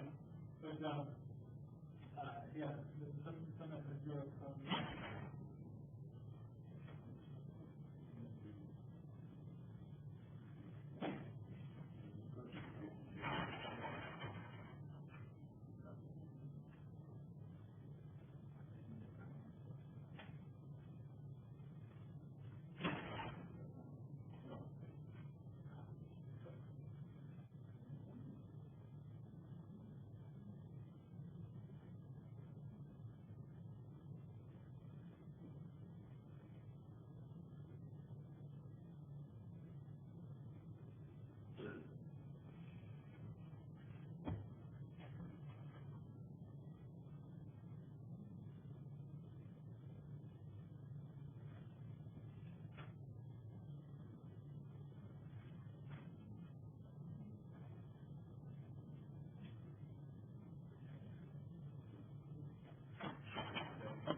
let's get started here. So just to introduce the case study, this is a study I did involving statin use in an observational setting, and I was interested in the outcome of myocardial infarction, and we wanted to use a propensity score matched cohort design to help assess the effectiveness. So some thoughts about the propensity score. It's usually done using logistic regression. This is the form. It might be in this form. You have the logit of treatment assignment, treatment selection, logit treatment equals none.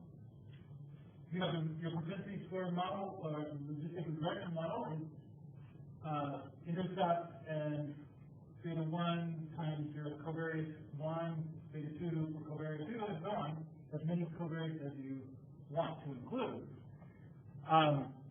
But simply by writing the model this way, you've already made some assumptions, right? You've made the assumption there's a logit linear association between the covariates and treatment selection.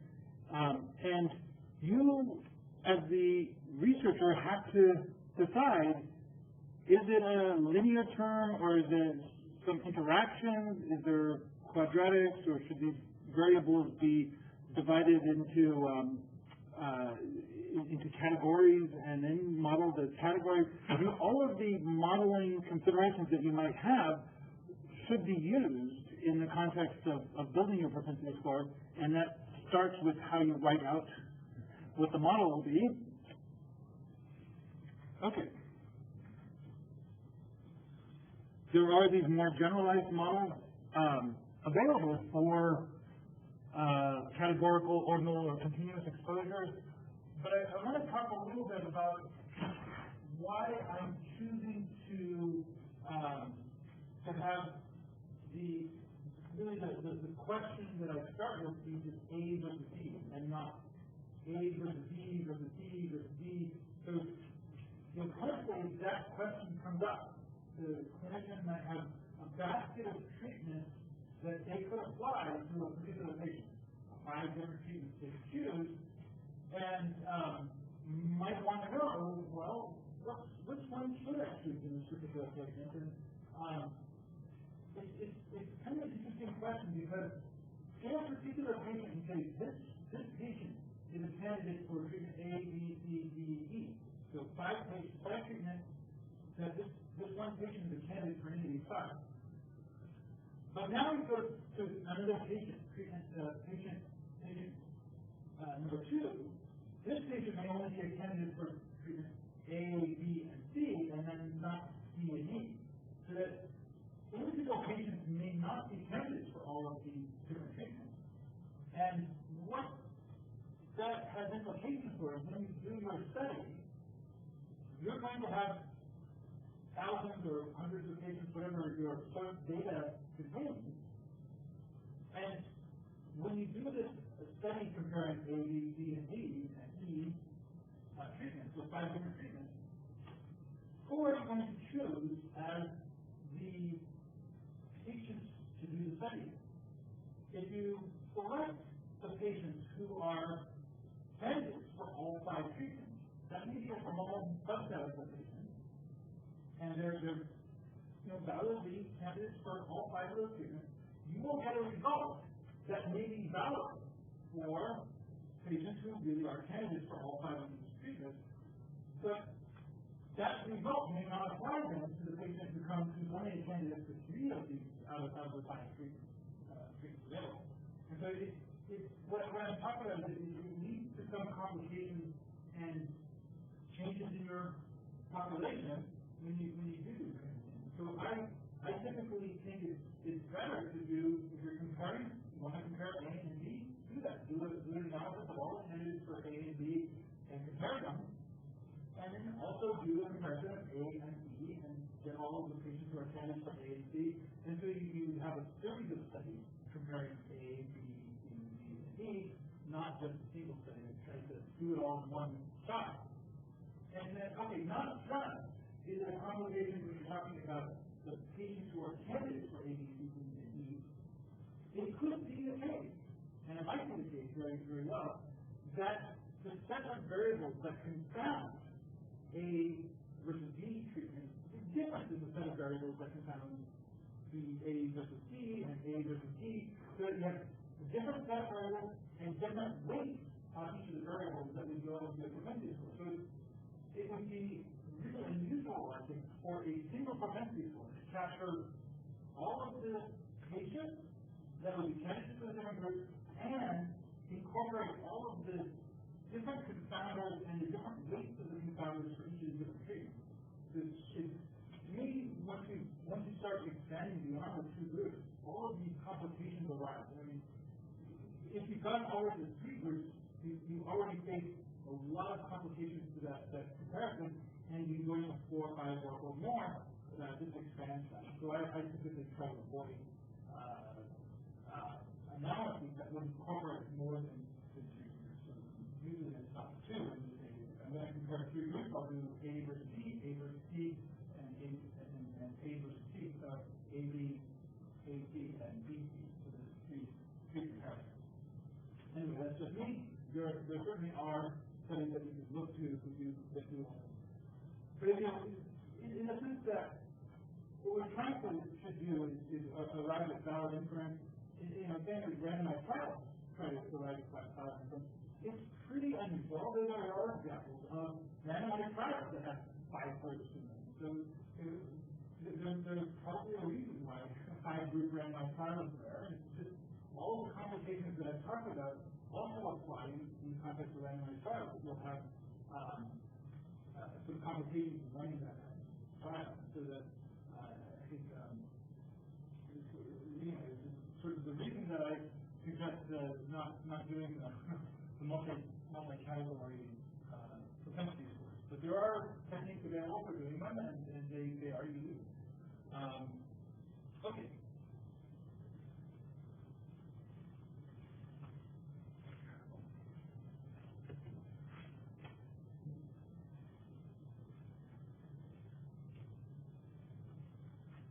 Yeah, so variable selection. We talked a little bit about variable selection in the context of the journal club. You have, I was advocating talking to people who actually select treatment A and treatment B. What goes into the decision to prescribe treatment A or treatment B? Certainly the usual suspects of age and gender, time factors we talked about, indications and contraindications. They don't necessarily need to be part of the propensity score. They should, be either in the propensity score or more broadly including exclusion criteria that we're studying.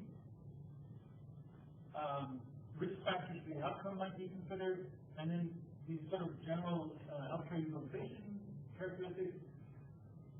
The caution about region variables and geographic type variables, hospital, doctor, or city, any of these kinds of variables might be interesting. And so putting them in the propensity score can harm you. It can lead to more separation than you would otherwise have. And that greater separation of your propensity scores restricts your area of overlap, and it does so without giving you any value in the area of confounders. It might, and so it's worth investigating. So there's empiric ways to identify variables for inclusion in the propensity score. I certainly advocate starting with a priori research, specifying the variables that should go into the propensity score. The propensity is in the protocol, but that there's another step you might want to take, which is empiric assessment of the variables. So you can, with a lot of the data sets I work with, it's not reasonable to just say, oh, well, we'll include all the variables, because there would be almost an unlimited number of variables that you can create from a claims database or an electronic medical record database. But if you're working with, say, a registry or some database that has a whole set of defined variables, or one approach would be just use all of those variables. That's for the whole kitchen sink model. But you have to think even of if age is part of your data set, do you just include age by itself, or do you create categories of age and include categories? Do you use quadratics of age, or do you put interactions between age and other variables? So you still need to beyond just including all the variables. There's still some modeling constraints that you have to be aware of. That in a lot of contexts, you have an advantage by using propensity score as far as the number of variables you can account for. That is, in an outcome model, if you're modeling the occurrence of mitochondrial infarction, there's this rule of thumb. There needs to be at least 8 or 10 people who have myocardial infarction for each variable that you want to put in as a confound. So if you put in age and sex, okay, you need to have 20 or so outcomes, 20 or so myocardial infarction, put in age and sex. And then you want to put in your exposure variable, and maybe adding to that, and so you have constraints there. But in the propensity score, it's similar, right? We're supposed to do logistic regression models, 8 or 10 outcome events, which is people who get statins relative to those who don't get statins in mammals. You need to have 8 or 10 people who have statin therapy for each variable that you can present. And so it's the same constraint, or very similar constraint, but it's on the exposure rather than the outcome. And there's typically a lot more people exposed to statins than there are people who have infarction. Okay. And then data on missing variables could be obtained from sample of study subjects or from outside reference opposition. If you're doing automated variable selection, here's an approach you can use. Create a bias. So you score each variable according to this formula. So each variable that you're thinking of including in your data set, and including the propensity score, you have a long list of variables in your data set, and you're saying, which variables should I choose? Kind of my propensity score. Here's an equation. You can determine the amount of bias that might be present in the analysis based on that particular variable. And it's the formula, the prevalence of the variable, the prevalence of this confounding variable, the C, in the exposed group, the prevalence in the unexposed group, and then the relative risk between the confounder and the outcome Y, the relative risk of confounder and the outcome Y minus 1, and you just solve for this equation, and that will give you the amount of bias that variable is likely to produce. And so then you rank all your variables according to this and say, here's my threshold, here's my cut point. I'm going to include all those above this threshold and all those below this threshold. That's one way of doing automated variable selection. And I would suggest you do that maybe in conjunction with an a priori approach. You talk to prescribers, and look at prescribing guidelines and say, here's a set of variables that I can identify from that score. Put these in my protocol, but I'll also do an assessment once I have the data using this approach, and then I'll merge the variables, and that's my statistics. That's my set of variables system. Still have to solve the problem of how I include variables, but this is how you can identify all the variables. Is it functional form in the specific form? The propensity score model? Is the functional form very well as what is robust? Well, the variables that you're planning to include in the propensity score could be included maybe in different ways. So the age could be included in linear term, or as a linear and quadratic, or in categories.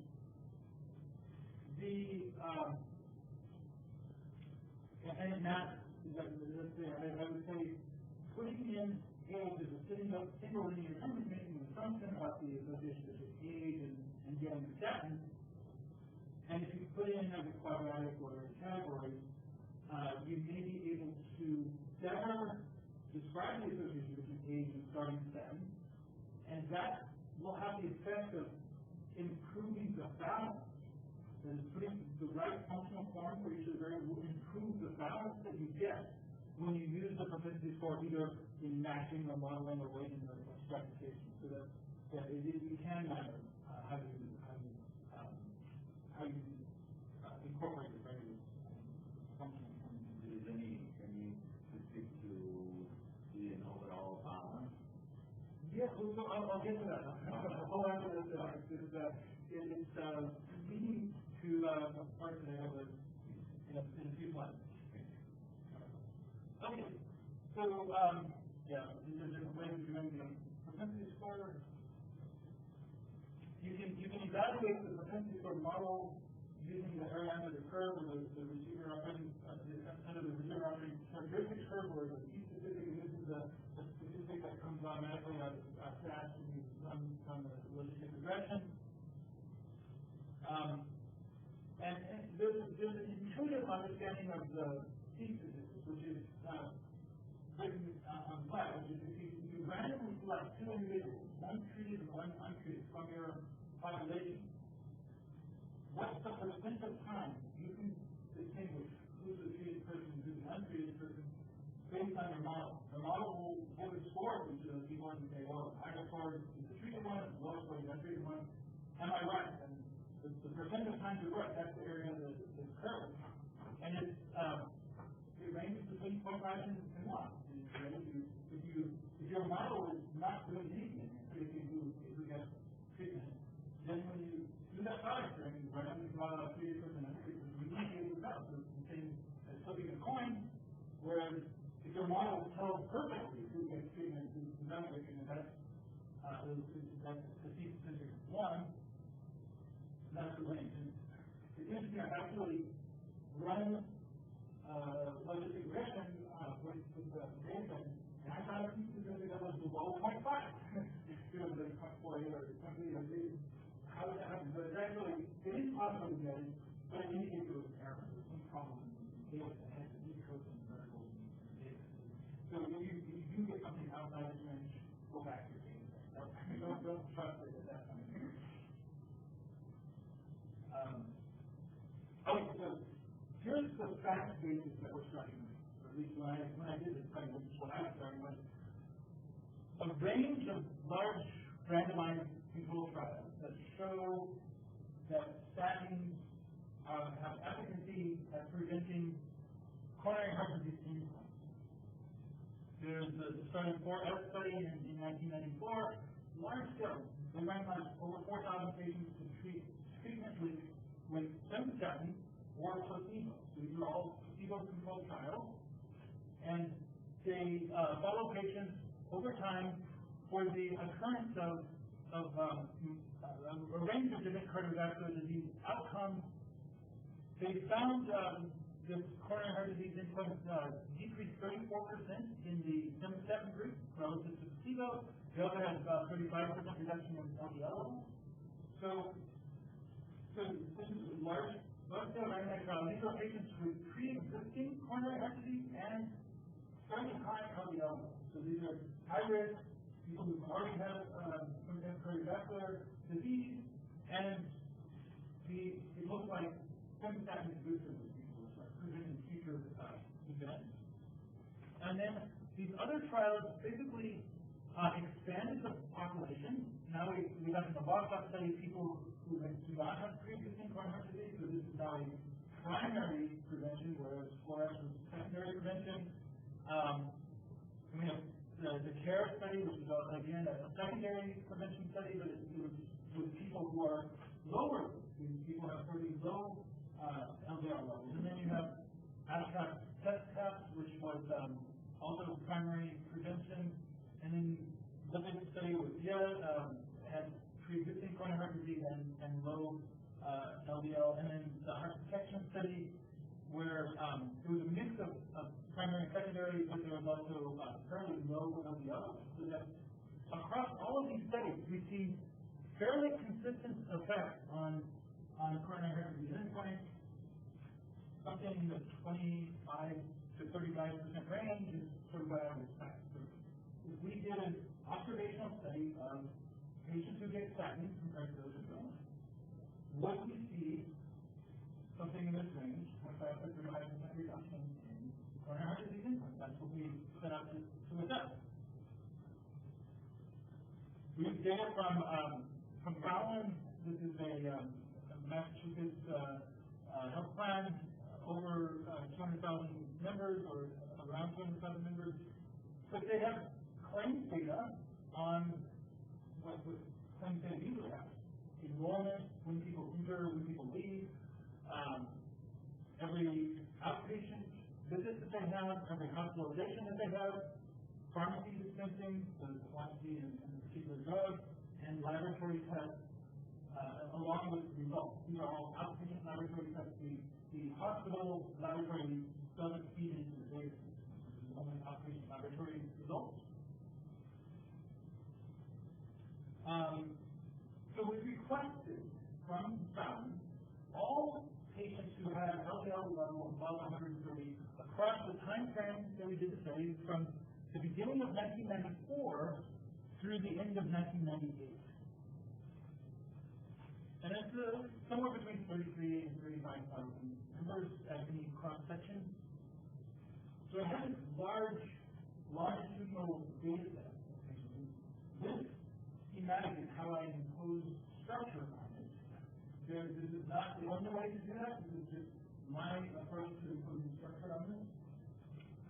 What I did is I divided it into these half-year blocks of time. I took all of the patients in each half-year block.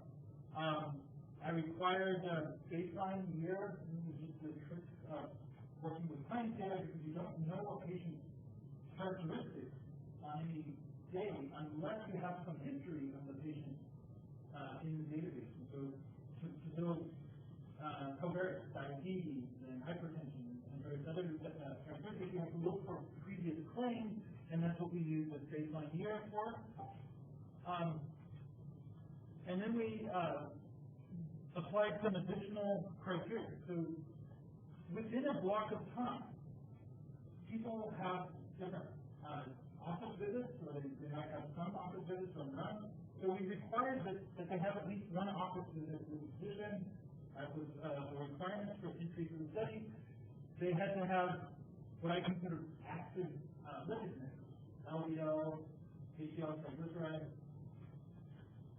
And they had to, we got rid of the current statins. So people who had previously been on statins in the past year or are currently on statins, we got rid of them. We wanted to find people who were candidates for statin initiation. That was my goal.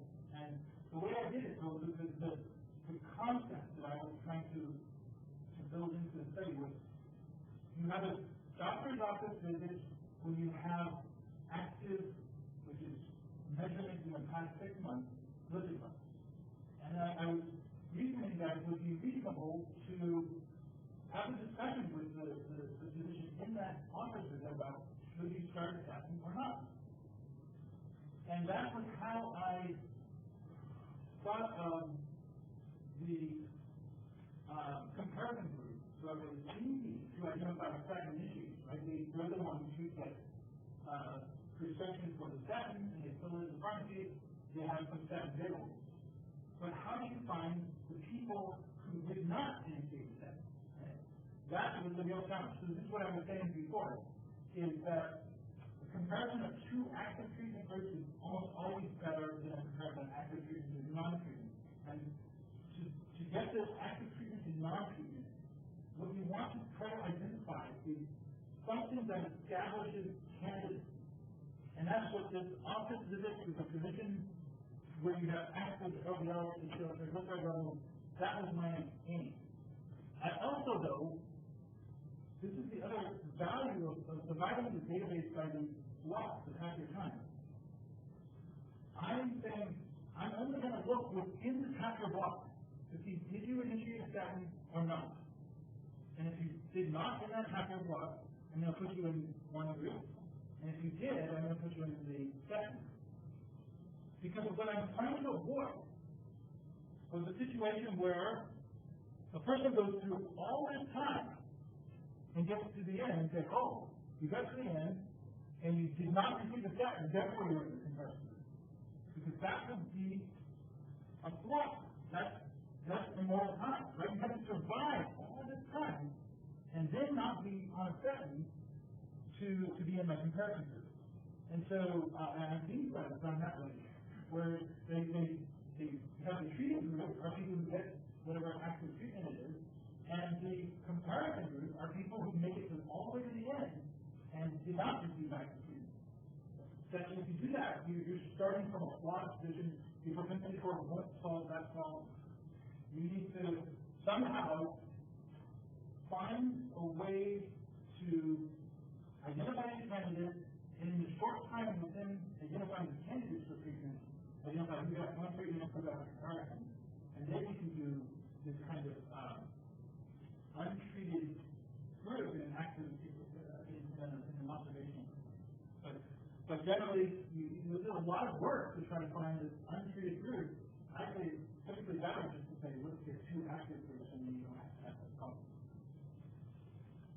Okay, and then once we've identified the people who initiate statins, those who did not, the rest is all just running a propensity score. I did matching based on it, and then following the forward. So these are the eligible candidates in each block of time. Oh, and before I go on, what you're going to see in the data set that we have available is one of these blocks of time. And what I have is the first half of 1995. First half of 1995, that's the data that you have available to you. And what you'll see is that about 10,000 patients, it's real data, first half of 1995, about 10,000 patients, and it's a little bit less than the 500, around 400 who initiated statins, and the rest did not. And you see that the blocks of time each vary a little bit with respect to how many were in the block and how many were statin initiated. Okay, so in those time frames of my study, these were the prescribing guidelines. This is the National Cholesterol Education Program Developed Treatment Panel 2 guidelines that were released in 1993, and they were active throughout the time of the study. There was ATP 3 guidelines that came out around 2000, so this is all within ATP 2 time. And what ATP 2 does is it divides patients into three levels of risk. The very low risk were the patients without coronary heart disease and have just one or zero risk factors. And then you have people who have no coronary heart disease, but they have two or more risk factors. And then patients who already have coronary heart disease, highest percent risk. And then there's a different threshold of LDL to initiate therapy in different risk categories and in different goals of therapy. And the risk factors are age, specifically for males and females, diabetes, smoking, hypertension, low HDL, and family history of coronary disease. And HDL can go positive or negative depending on whether it's low or high. So this starts the pattern recognition. I'm now thinking about who gets statins. People who have coronary heart disease, people who have high LDL, people who have older age, diabetes, smoking, and so on. So all of those characteristics should sort of filter into the statin group, and the non-statin group will be people who are the opposite. So that's the intuition of the pattern recognition. And so what I did is I collected together all of the statin issues across the whole time frame of my study. That's 4,144. And then I wanted to see how different those people were from the rest of the people, so I randomly matched the non-initiators. This is not all of the non-initiators, this is just randomly matched. One non-initiator for each of the initiators, but within the same block of time. So these 4,000 people in the comparison group here are non-initiators, just matched on time at a time, but they're not matched on any other characteristics. And so what you see, this table helps illustrate, is the difference between the statin initiators and what I call the random sample of the non-initiators. And you can see things that are pretty dramatic. look at the LDL level, 180 versus 155. So a large difference between statin initiators and statin non-initiators. So recall my study entry criterion was having at least an LDL of 130. So among people who have at least that LDL of 130, this is the difference. And to the point earlier about what about the indication? How do we deal with an indication for treatment? Well, this is how I dealt with it, by making it an overall study criterion, which is having a little easy, having an LDL above 130. So everybody in the study has some level of LDL of 130. But even among a population where everybody has hyperlipidemia, there's still a difference. People have a lot of hyperlipidemia compared to a little bit, it shows up in the symptoms. But another consequence though, suppose I didn't make that initial selection. I pulled in anyone who has an LDL at whatever level. Then I would have even more discrimination between the statin initiators and the non-initiators, because a lot of the people who have LDL levels, maybe 100 or below 100, they're not really the candidates for statin initiators. So then, those would be like the down the low end of my propensity score, close to 0, or even at 0. There's not really candidates. There's almost, I think that's kind of flawed, but to pull into your study people who could not reasonably get either your active treatment or whatever you want to compare. And so it's better to handle that through exclusion of front. Get rid of those people up front. They're not actually, it's not, the treatment wouldn't be appropriate for that person, so why are they in your study? Okay, so go down the list. What else is up? Shows up, with age, 62 versus 58, so 4 years on average difference. Half myocardial infarction, 11.5% versus 3%, so almost fourfold difference there. Some of the ADP guidelines as far as risk factors, you see smoking, 25% versus 18%. Male sex, 53% versus 47%. So we're starting to see the patterns that the ADP guidelines suggest should be. Questions?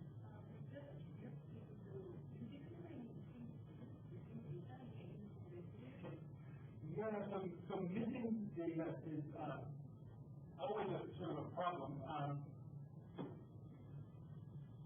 And it's a problem on a number of problems. But let's talk about it.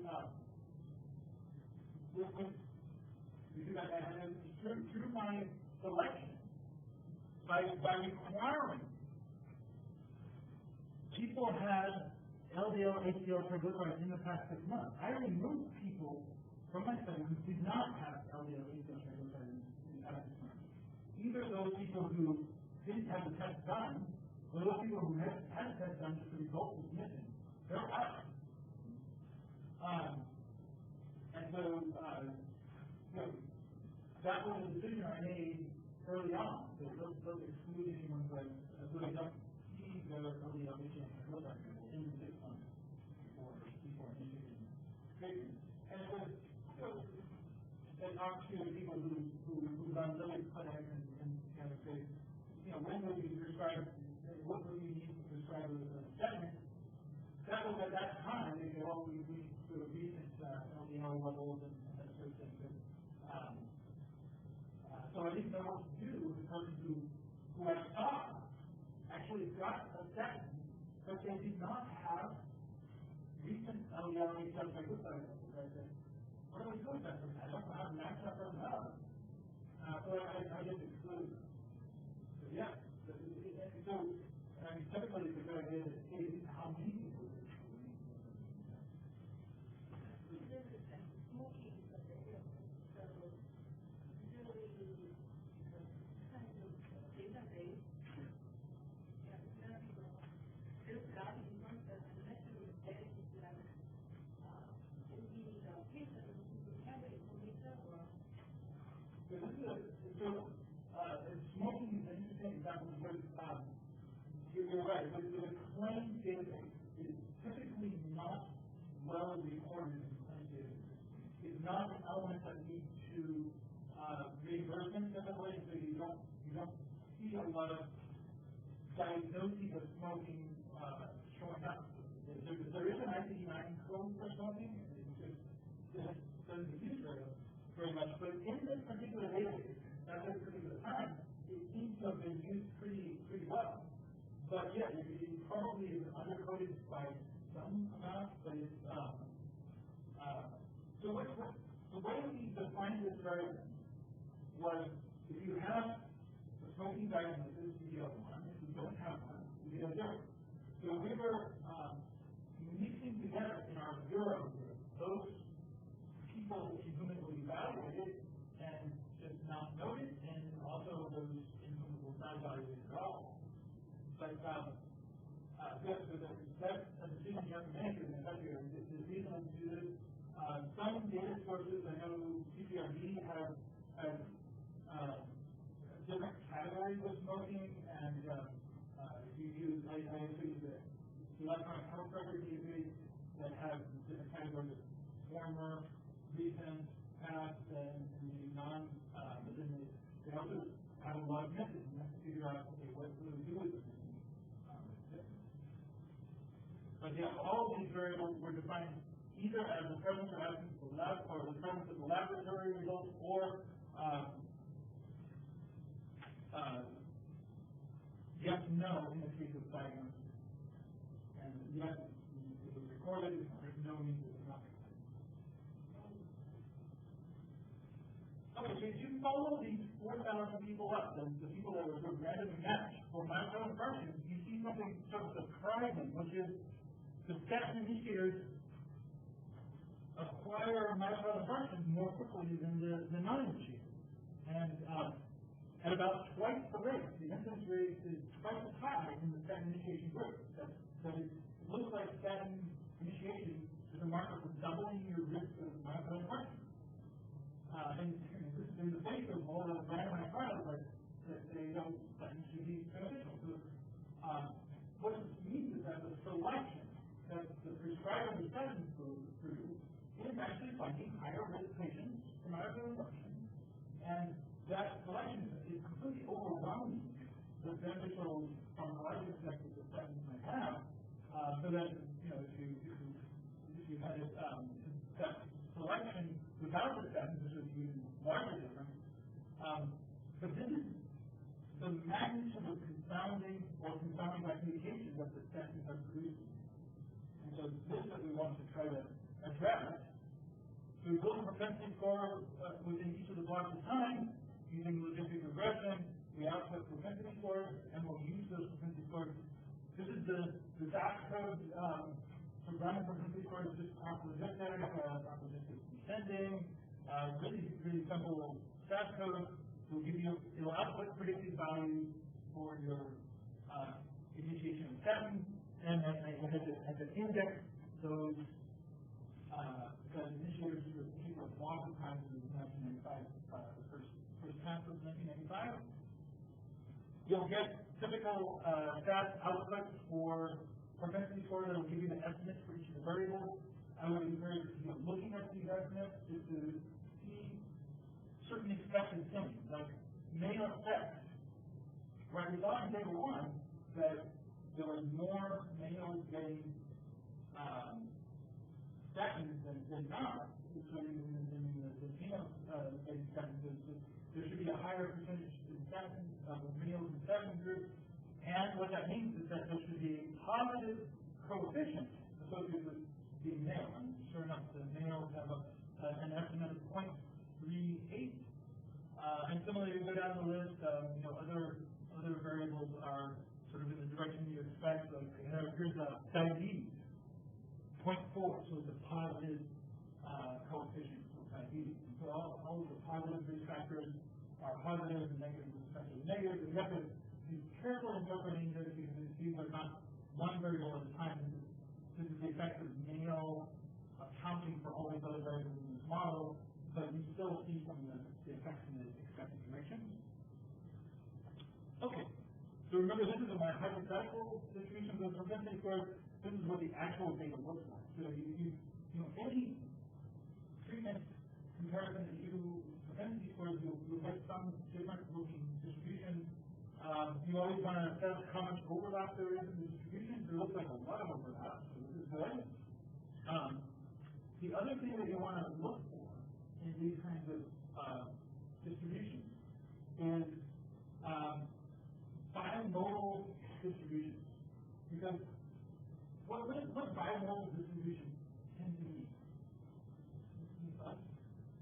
Why do we so often see unimodal distribution? It's something that happens in nature over and over again, and these unimodal distributions tend to be you have a single population with a lot of variability within that population that leads to the spread.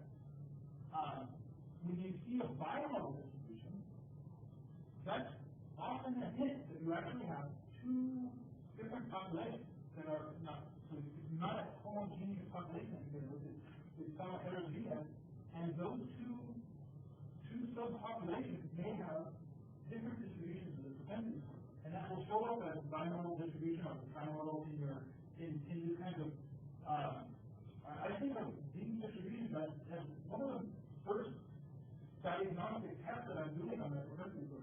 I look at these distributions and say, this is okay, this makes sense based on what I know about these treatments, or, oh my goodness, I see some problems. And one of the problems is we sometimes see the bimodal distribution, and that may want you may prompt you to go back and look at your inclusion criteria. Am I pulling into my analysis population really two different groups of patients? Okay, so this looks okay. Consideration, we talked about interpreting the coefficients for this. But continuous predictors require care, interaction, how, and choice of predictors needs not to be a priori. The continuous predictors requiring care is what we'll get back to the questions I shared about functional forms of variables, but I'll show you an example. So this is my sort of early on, this is a simple approach to doing empirical variable selection. So what I did is I used that year of baseline time, and I created a yes-no variable for every ICD-9 code that I got. And there's 14,000 different ICD-9 codes, so I had 14,000 variables, yes-no, on 14,000 variables, and I outputted it into an Excel spreadsheet, and I just captured the variable, how many people in the statin group have that variable, how many people in the comparator group, and I developed these odds ratios. I was looking for odds ratios that were above some threshold or below some threshold to see if it's some variable that I had already put in my statistical. So this is a way of checking from the data, is there something that should go into the statistical? So if you could do something similar with that Ross formula, if you want to look at the bias formula, those are the data set that has the bias formula for each of the variables, and you can assess what goes in the model. Okay, so the next lesson is the continuous variable, right? So if you put LDL into your propensity score, you know LDL is important determinant of who gets statin and who doesn't. So if you just put it in as a continuous variable level, you're making the assumption that there's a linear association between the LDL level and the odds ratio for initiating statin.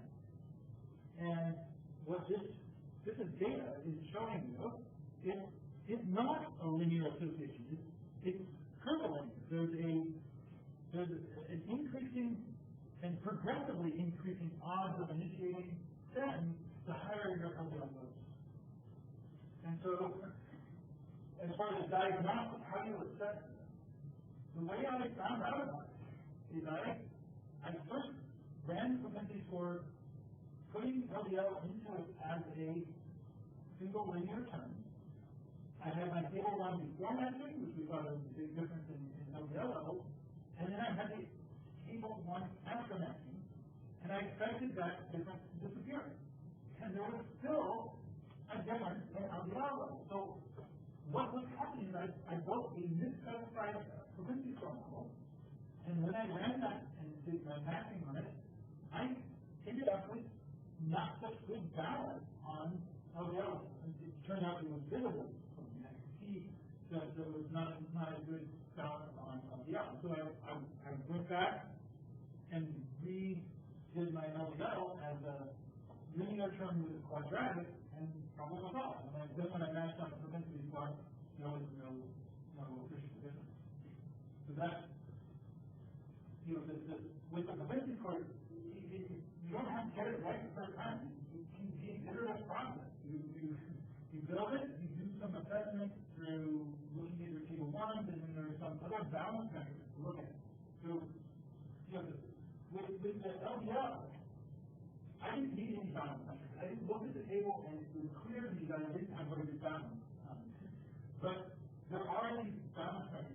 We talked about the p-value is not a very good balance metric, so to get flexible with the p-value, look at the difference. Use background epidemiology knowledge and say, I know that this difference is important enough to matter. Look at the metric of the standardized difference. There's the measure of the standardized difference. That's probably the best balance metric for individual variables. How different the groups are on the standardized difference with respect to that variable. And there's even a threshold that can be built. The threshold is an absolute standard difference. So the standardized difference can be positive and negative. If you take the absolute value of it, all going to be positive, and you set a threshold of 0.1. If your absolute standardized difference is above 0.1, that's a variable you need to start worrying about. If it's just a little bit above 0.1, you may not need to worry about it too much. If it's a lot above 0.1, you really want to worry about it. And one reason you might end up with a variable that's above 0.1, even if it was part of your propensity score, is that you have the wrong functional form. Validate, so we categorize by LDL, every group is calculated on spatial physical knowledge.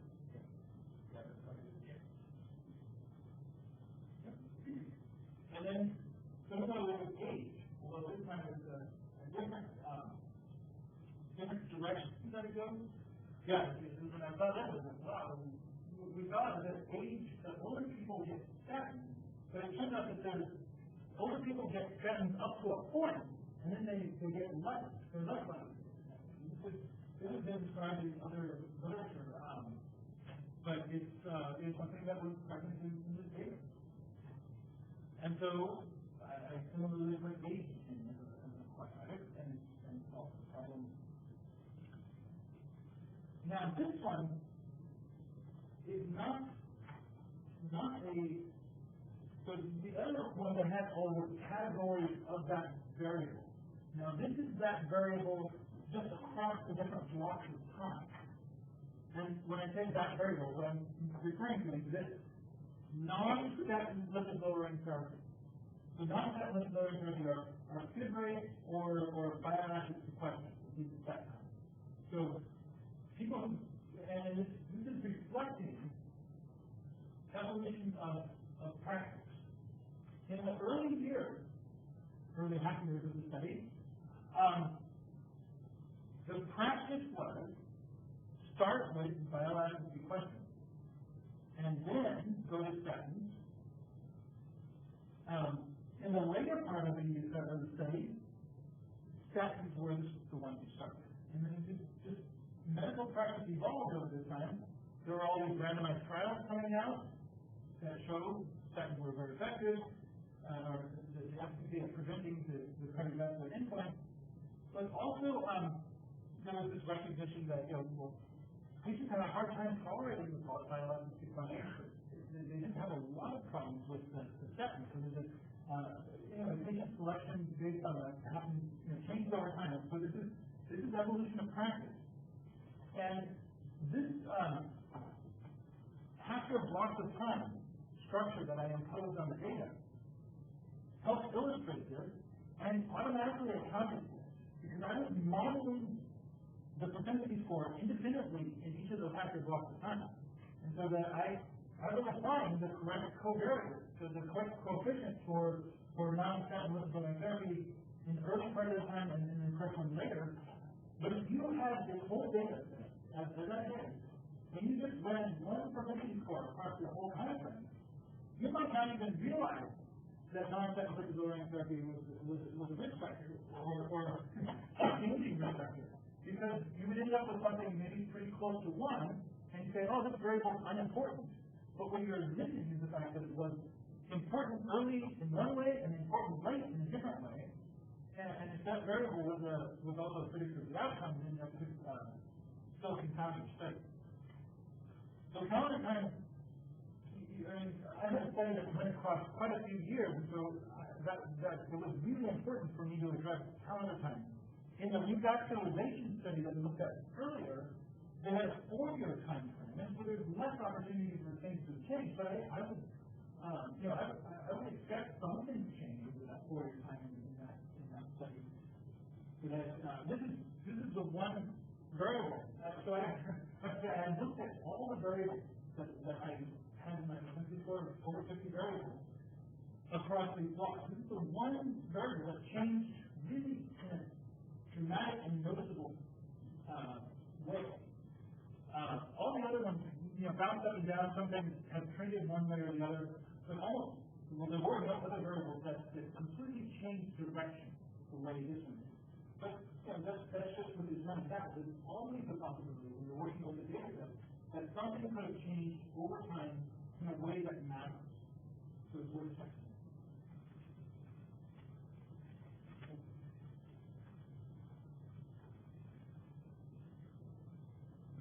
Okay. Cool. Yeah. So this is just the left hand there. Oh, so yeah. How would we do interaction? So one way to solve this is to do what I do, is to do the independent modeling across time. And if you don't do that lots of time, because you don't have to do it lots of time, you can just do the model across the entire time frame. But you need to account for time. And so the way to account for time would be to model time with an interaction between time and this variable, non-statin lipid-lowering therapy. So then that would solve the problem. So interaction, that's what this point is. Interaction, and that's it. I looked for you, when you do a propensity score, you can look for interactions between all your variables and see which ones might be important. As I've done it, I've not found any useful interactions between the various clinical variables, medication, procedures, but I do see lots of interactions with calendar time. Whenever I check for interactions, calendar time just keeps coming up. But I have to say, all the other things, all of your main effects, the interactions between them, they're unlikely to do that. I mean, if you have a strong clinical basis to check for interaction between one drug and a diagnosis, by all means, check that. But I don't think you have to worry too much about not checking interaction, except for calendar time intervention. Okay, so this is all the variables I had in my propensity score model, 52, and 4 quadratics.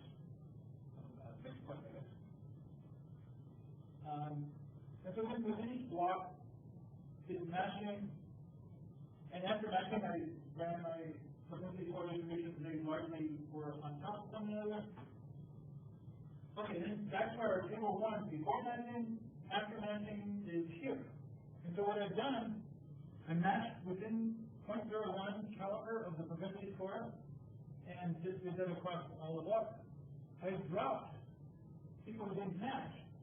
And that took me from 4,000 to 2,000. So that's 30% of the patients who dropped out. These are the higher propensity score patients who received statins. There was not enough comparators. I did much more matching. The comparators ran out and they couldn't match them anymore, so I dropped them out. But what I lost a perfect or a little bit less than a third of my patients. but I gain something. So this is a trade-off. And then there's actually I never think about the trade-off. This is applied matching means you will lose combination, but you gain comparability of groups. So that's the trade-off I made, and you split it, trade-off. But if I use the propensity score a different way, I do stratification or weighting, I don't have to accept that trade-off. I don't have to lose anybody, I keep everybody, but I also don't, to me, it's an advantage, the fact that I'm losing people in the table, that I'm dropping some of the people I can't find in others. But if you're working in certain situations, you may not have concession advantages, so you may want to keep everybody in there. So the weighting may be a reasonable approach, or stratification, or modeling, they're all available. But anyway, I chose matching, and I got balance on all of these characteristics. So you can see it was now, remember it was 180, here's 150, so the LDL level is now 177 in both groups. And we go down, there's one that you might think is still out of balance a little bit. What do we have here? Myocardial infarction in the past, 7.9% versus 8.7%. So almost 1 percentage point difference. Is that something to worry about or not? Well, I think past myocardial infarction is probably a strong predictor for future myocardial infarction. So maybe a 1 percentage point difference is enough to matter. And so there are a number of options you could have. You can put that variable into your outcome model to adjust for the small difference. You can redo the matching and make it a requirement on top of the propensity score. So you match on the propensity score and also require that people have an exact match on past myocardial infarction. That will solve this problem. But those are the things that are available to you. You don't have to just expect this result and say, oh my goodness, I'm sorry, I didn't match on myocardial infarction very well. But the other thing is all the diagnostics that we talked about. Because this is a categorical variable, I wasn't worried about functional form, so that wasn't probably what's going on here. But maybe this could be a diagnostic telling me that I didn't include this variable in the right way in my thinking, or I didn't include in their interactions with this variable or something else.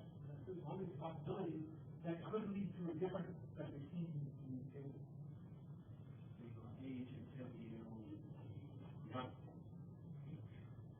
the age, yes, the age in LDL, I've included in the propensity score as age and age squared, and LDL and LDL squared. And but then that's just in the propensity score. The matching was done on the propensity score. This is just the raw value after that. Yeah, so it doesn't have the same problem sometimes when you include a transformed variable in an outcome model. You'll see age, and that age in the outcome model is age squared, and that leads to cognitive interpretation. Here the age is just the age of birth. All of the measurements of age was in the balancing process, and now these are balanced groups. Okay, and then the outcome analysis can be thought of as you can think of each of those blocks of time, including the 1995, the first half, as a separate set, and then you get a result from each of those blocks of time, and you pool together all the results. Each of those has about 300 patients exposed, 300 unexposed, or you could do matched pair analysis, individually matched pair, because that's how I do the one-to-one matching. You could say, let's maintain those individual matches. I have a caution there. Doing that will sometimes lead to problems. And let me explain how that might happen. Because the outcome analysis that we're using for formal hazard regression, if you do formal hazard regression, finally stratify, individually matched, you stratify individual matched pairs. When any individual member of that matched pair has an event, that whole pair essentially will contribute to a likely function for the remainder of the analysis, And what will happen is if you have early events in one group, that will censor later events in the other group. And if you have, it can lead to changes in the effect. So you can start censoring out events that will happen later in the comparison group or the treaty group, and that will, I've seen examples where it actually flips the analysis, where you have what looks like this drug is increasing your risk, and when you account for the fact that you're doing this, you'll flip to a protective, you can go in the opposite direction, and it's one way of diagnosis. The way we did this was this last one, which is proportional hazard progression stratified on the matching block, or the match. This is really the top one. This is almost like 9 separate studies. But once we pulled them all together, we went from this in the crude analysis to this in the matched analysis. We got a reduction in myocardial infarction of about 31%. And it's very consistent with the randomized controlled trials, the statins reducing the risk of myocardial infarction. So that was how we chose the study. This is just about crossover, right? This is done as an intensive treatment. You have some patients who, after entering the cohort in the comparator group, in the non-initiator group, subsequently initiated statins, but we kept them in the comparator group because this is analyzed as an intensive treatment analysis, which was the same way the randomized trial was analyzed. Repeated it. So this just summarizes the lessons to Propensity Score matching in the cohort design. This is very much like a randomized trial, but it's not really randomized. Right? You're building the balance through construction, not random application. And that means that you do the construction on a variable that's not, or there's a variable that includes the construction, that you have no expectation that that variable will be balanced.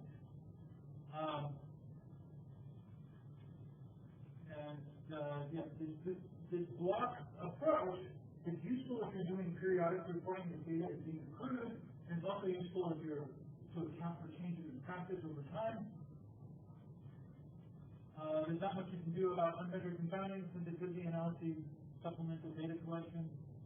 Okay, let's end the presentation. We'll just, for the stats, I just want to show you the data set and get you started, and that will take us to the end.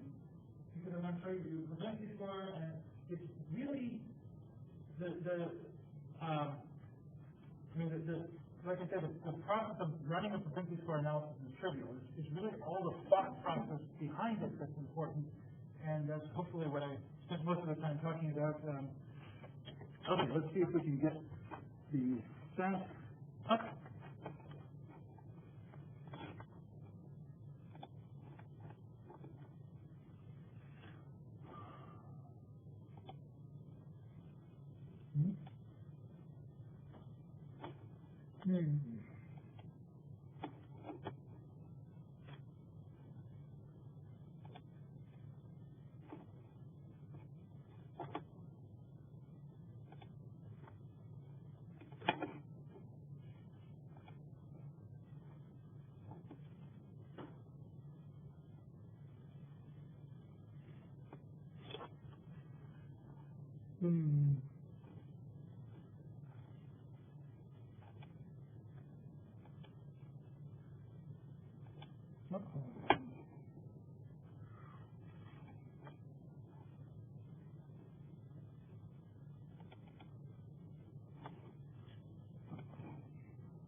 I don't have that easily. What about, I know I was here yesterday in the same display? So is there a history?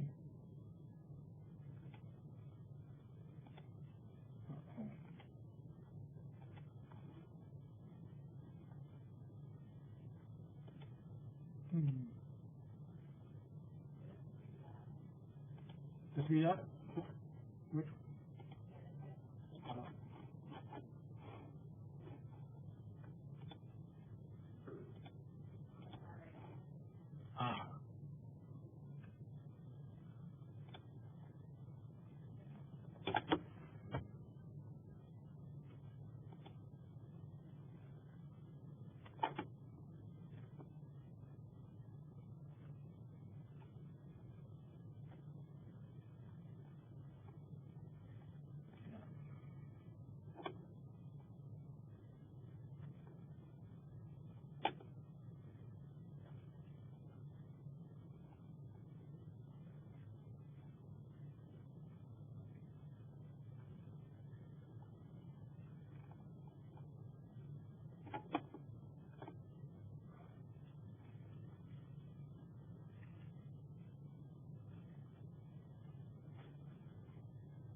Got it. That's the one.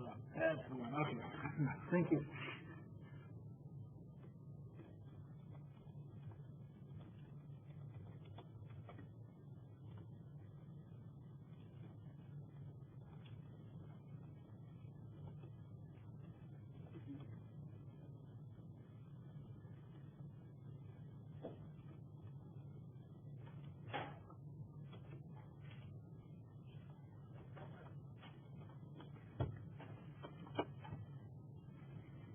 All right.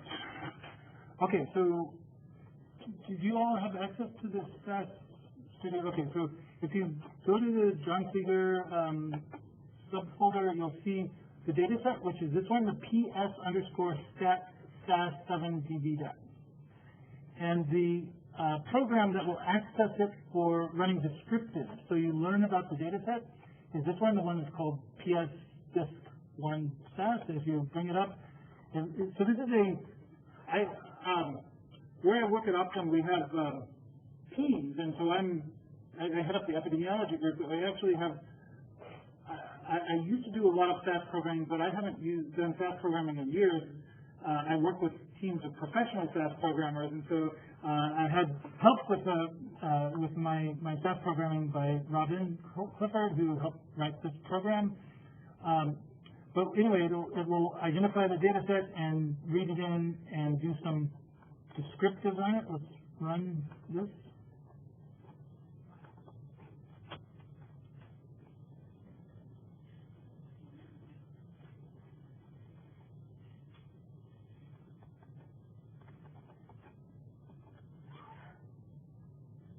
All right, I'll run the descriptive here and see what we get. Running man.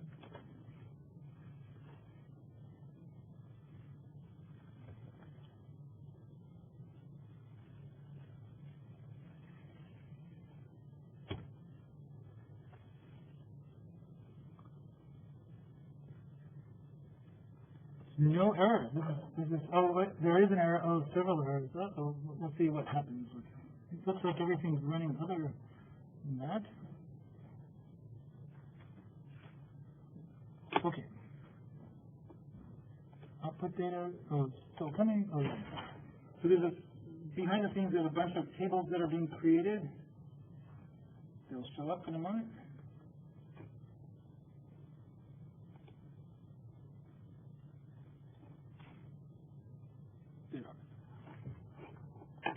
Okay, so this is what the data itself looks like.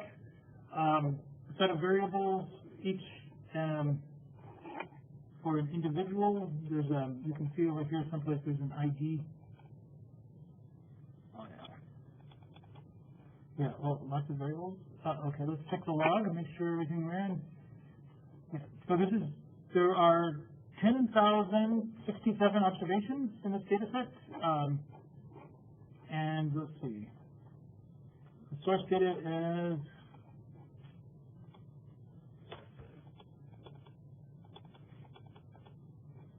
$10,067 and 74 variables. Okay, so it looks good. It's all read in. And then when we get down, so there's some tables that have a number of descriptive things. So here I was looking at hemoglobin A1C. Hemoglobin A1C. Here's age.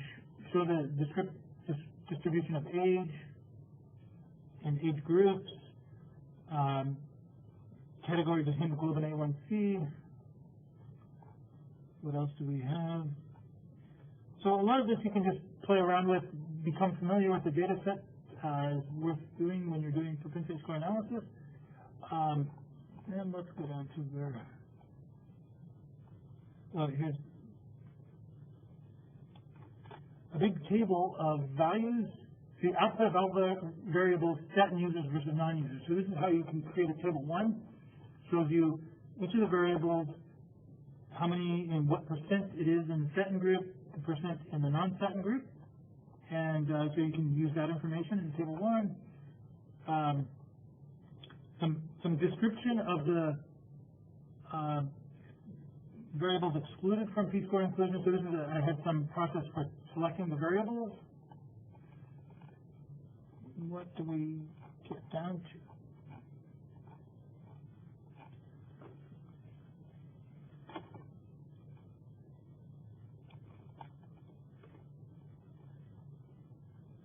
Continuous variable model.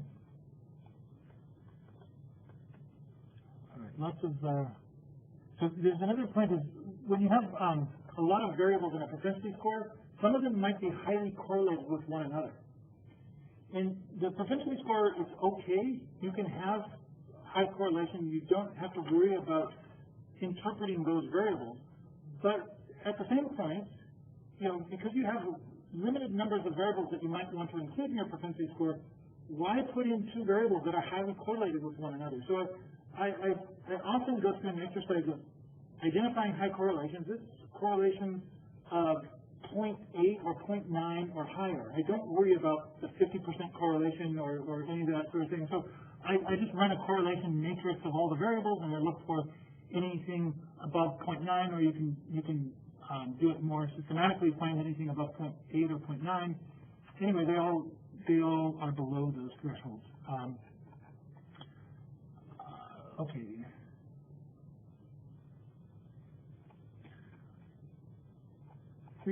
Lots of different frequencies of statin initiation by different variables, and I'm going to get down to the end because then I'm going to run the propensity score and you'll see how that works. Okay, so now we're just about ready to run that. Let's go to the code.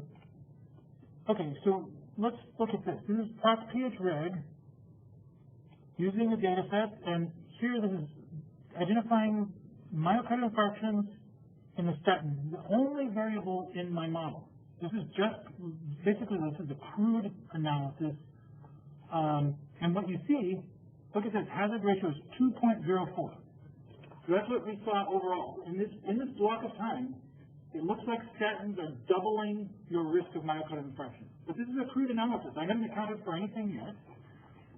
So let's go and use the propensity score. So I have alternate method P-score straight up, so this is a stratified version of the propensity score. So and I'm going to run the adjustment using strata of the propensity score. And look what happens here. I've got now the result within each of the strata, and you see the hazard ratio varies a fair amount. Oh no, this is the statin, and this is the adjustment each of the quintiles. So the statin effect is 1.22. So I've gone from 2 to 1.2, and then here's having a propensity score in the 20th strata, the 20th percentile gives you a hazard ratio of 1.2 or 1.12. But if you're in the P50 or 5th quintile, it's hazard ratio of 3. So that there is some progression across the quintile of the propensity score. So it's suggesting the propensity score itself is predictive of mortality, which is expected, right? The propensity score is a summary of all these risk factors, and we know these risk factors are important. Okay, so let's go to the last item is matching. So we've now done stratified, adjusting for the propensity score using straight up. Here's a matched analysis. This is the matching algorithm that you can use. Okay, we'll run it up to here and then see if it works. It does. Okay, so we end up with two groups that are matched in the propensity score. Each group has 372 people. So we've dropped, out of that 10,000, we now have the 372. We also lost some of the statin issues. We went from 400 to 372, and we have 372 comparators. And now we will do the pH reg, the same pH reg, adjusting, looking for only statin, but now it's in the matched groups, which there's no, all the variables have been balanced by matching. And if you run this, the statin effect is right there, 0.918. So a little bit below 1. So it's now gone from being a hazard ratio of 2 to a hazard ratio just below 1. And if you were to summarize this across all of the blocks, you'd get down to what I found in my study, which was about 0.7 is the hazard ratio across all of the blocks. So anyway, that's it as far as, I have another, this is an interesting point, is that you can actually, let's drop some of these.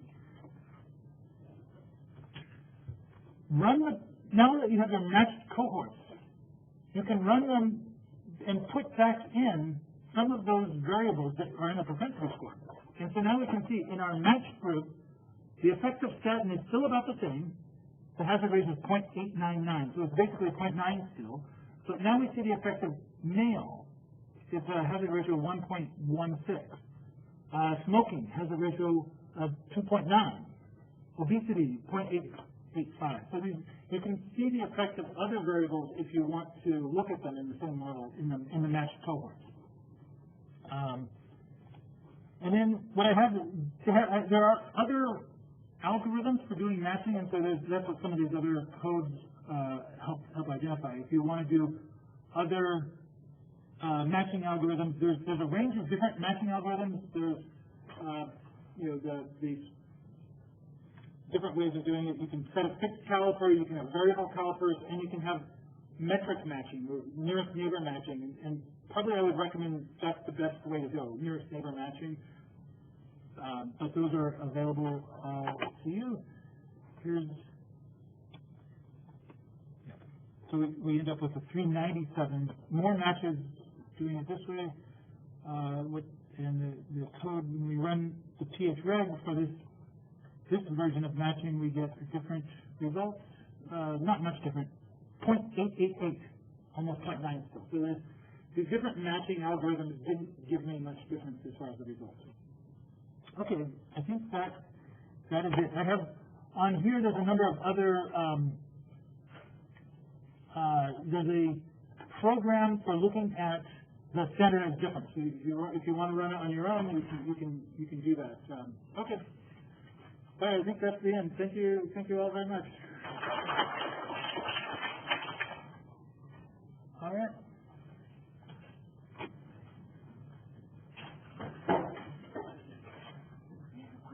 Yeah. I'm looking on the campus, and a lot of the variables included in the propensity score model. But one of them is study site, which is not that like a predictable very low in the predictor. But after the indices that we avoided, that correction is good. Yeah. So what do we do? Yes, so study site is that variable is one of the ones that I was telling you have to be careful about. Is when you have it's like a geographic variable or a hospital or prescriber or a study site. It's possibly an instrument. So it's something that may be associated with exposure, but it may not be a confounder. And so you want to be very careful with it. And so it might be acting like an instrument. So one approach would be to just drop it from the propensity score. And the other, but if you don't believe that, if you think there's going to be heterogeneity across the site as far as the effect of treatment, you may want to just model separately within each site. So you can do analysis in site 1, site 2, and see what the results are that way. And see, maybe there's a few sites that are outliers, and you say, oh, we're going to analyze those that don't look like outliers together. We'll keep those outliers separate, and there's a range of possible things that you could do. But I think you have to be really careful about just putting site into your propensity score. Okay, well, now we've accounted for it. Because it's sort of like it might be an instrument, it might be so it might be causing a lot of separation, or it might be important explanatory thing that you don't want to just remove the effect. So that would suggest doing each site, or put in the outcome, or stratify by sites and look at each site's effect, and then combine the ones that look similar. It's just, but absolutely, and site is such an important variable that you have to really handle it carefully, and I think I would always advocate transparency. Use it in a way that your readers can understand, and they also gives them the flexibility to understand the results and to use it however they think.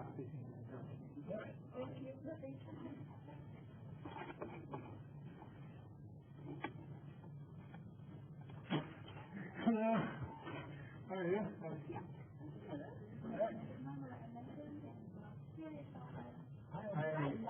John Seeger. Your work for Optum, right? Yes, I work at Optum. I've been using Optum data. Oh, very good. Many times. Okay. Yes, definitely. And also,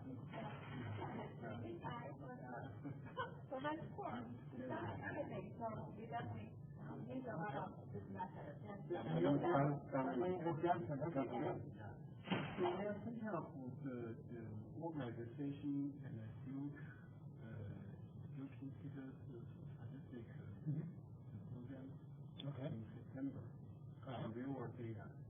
Huh? So I want to invite you. Oh, thank you. Okay, great. Well, I can check my calendar and get back to you. I'm pretty sure I'm free in September. That's a long way away. But so let me give you my card. I don't have a card. Yeah, but can you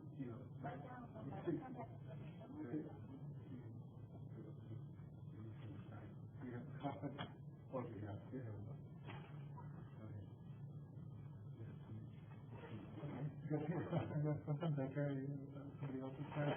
Okay, and I'll write my email address.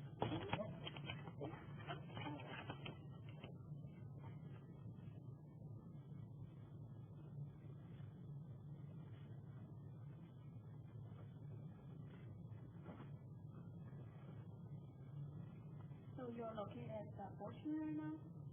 Boston, yes. Right next to Fenway Park. Oh, okay. So I guess the workload, the Optum or the, briefly doing, What is? So I know that, that the Optum I've been earlier basic. Yes. So I say, are you, part of the original Optum or the, joint Optum basic? I think you worked there for many years. Yes, right? I've been part of Optum for, actually just last year I got my 15-year card. Oh. They send you a gift card when you reach 15 years as a company, and so I did that last year, and so now I'm in my 16th year. Okay. Good. Years for that company. Yeah, one of the original. Last 3-4 years, actually, working Optum. Is that the Optum claims data, the Humedica, the okay. Claims database. Yeah. So first I worked on the bariatric surgery, and which just published like 2 papers. The first both papers actually published last year. And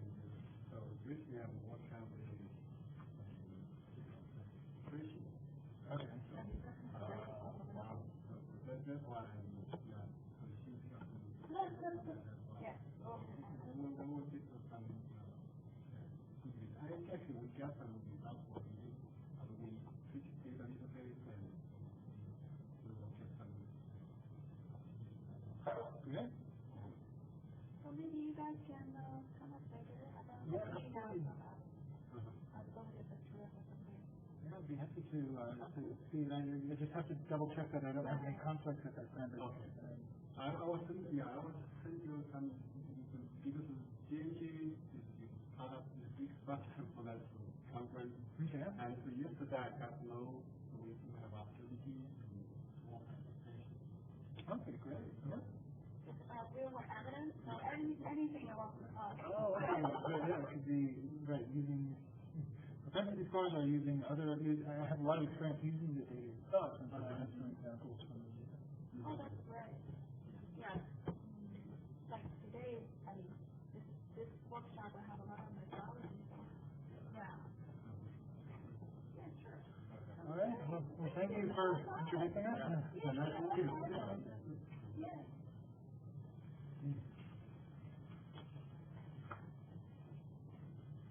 Yeah, the workshop is pretty good. Actually, the organization, the organizer is According to the funder, and then the group MCPPI or something like that is the one.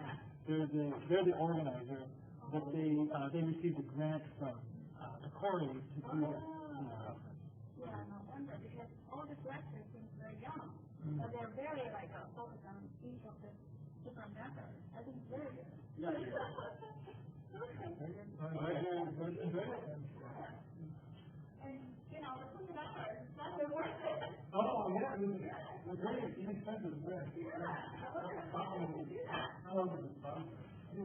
That money doesn't really support the conference itself. I think $20 is really good for the commitment. In fact, it's not free. People think something different and they get something free. So this is it doesn't cover the cost. Those costs of the conference are paid by Corey.